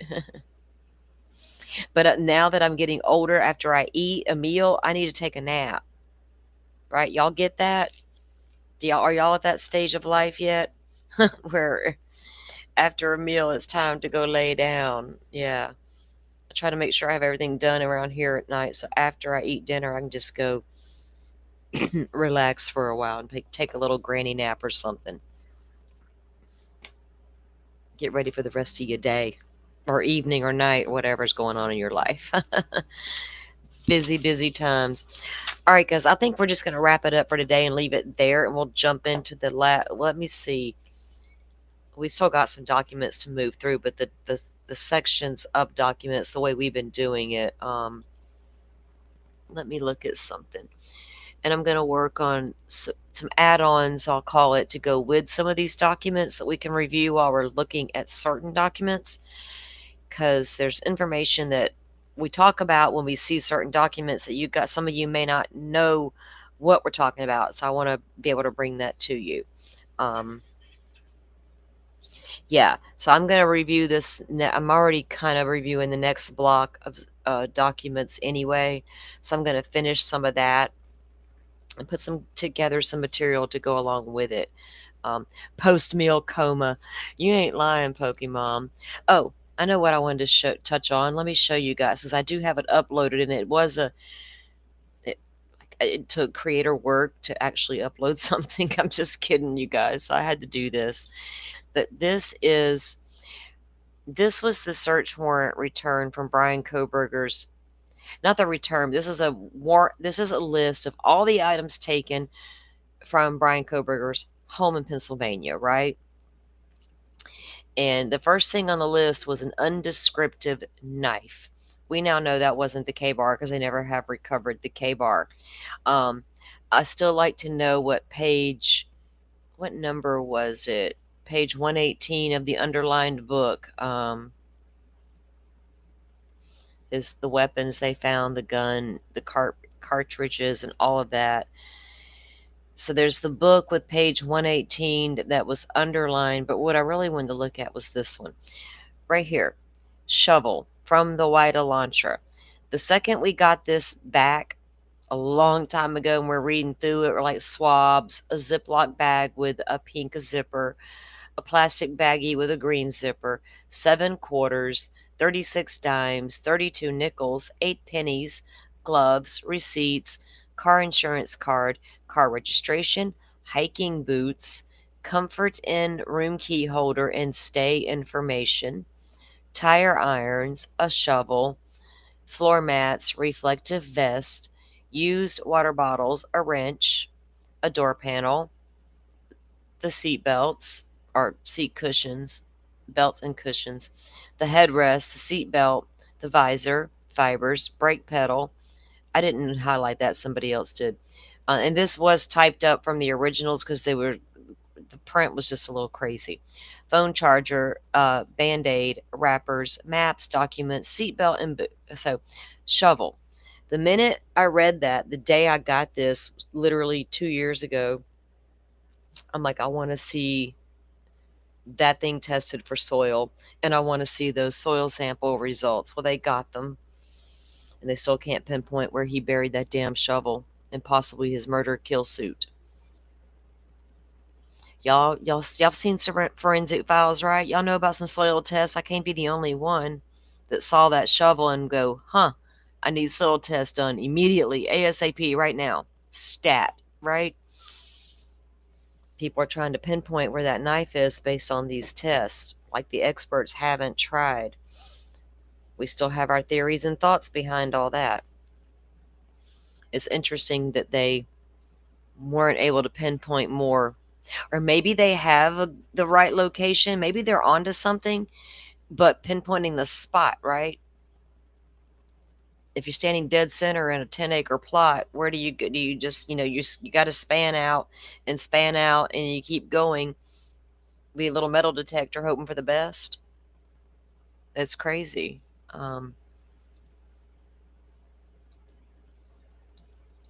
Like it wouldn't show me back for a minute.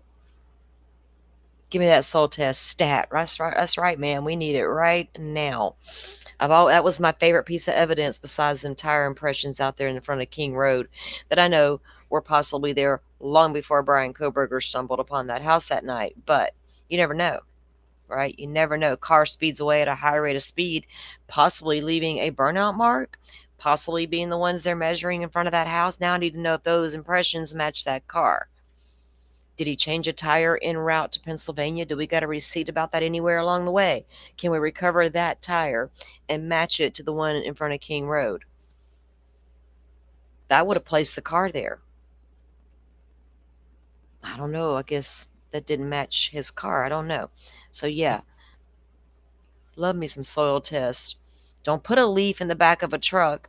I want to find out now where that leaf came from. What woods were you in last, right? Plant material where? Get on it, team. Let's go find it.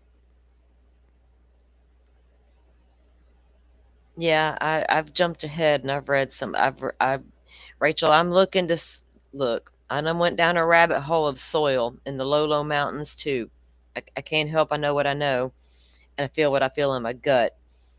We know it's in the area somewhere where he buried this. It's just pinpointing that area, and if you got the same materials throughout the area, it's going to make it harder to narrow that down. So they were looking for something specific, especially with that maple, right? So I looked into areas that have high concentrations of each types of those plant materials. And if I can think of things like that to do, God, I pray and hope that they were doing the same thing. And I got faith they were. I got faith. Maybe they'll find that damn thing one day. I'll find the right hole eventually, right? And find his murder weapon and his kill kit, his kill suit, the backpack, the whole, all of it shoved in one hole together. That's my story, and I'm sticking to it. That's my theory. Wherever this hole is, it's all together.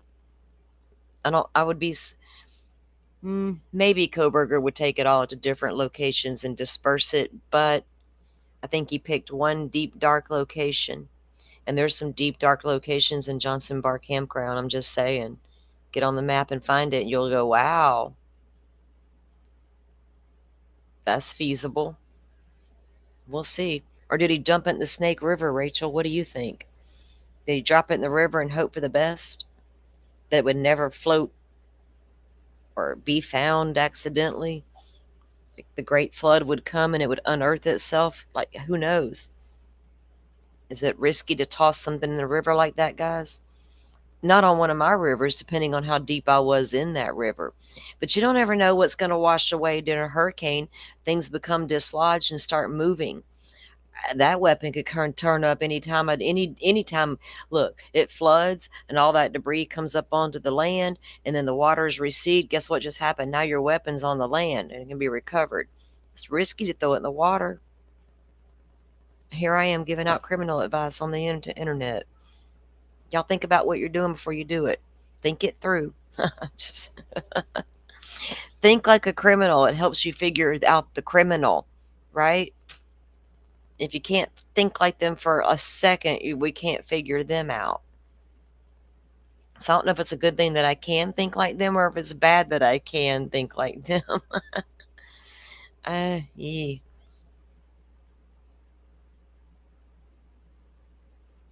Yeah, Rachel, you went looking for something around here in these parts of the woods, especially if you want to enter this massive state forest around me. Good luck with that, right?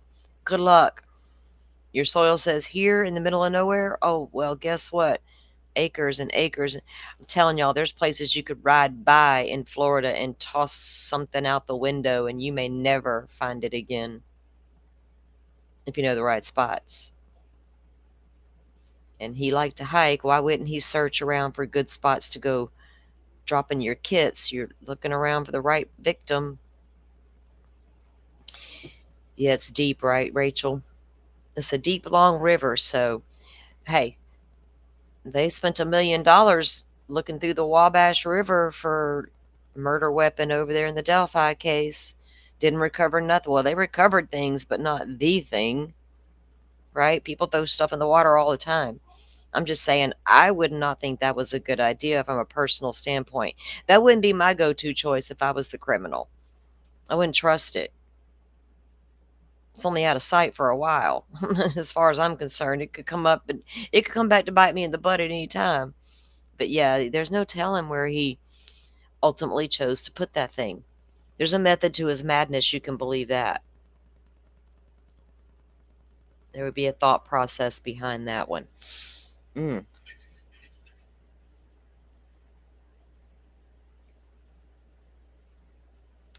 I did jump ahead to one of the documents, and we're going to get to it, where they actually, did I even read? Let's see.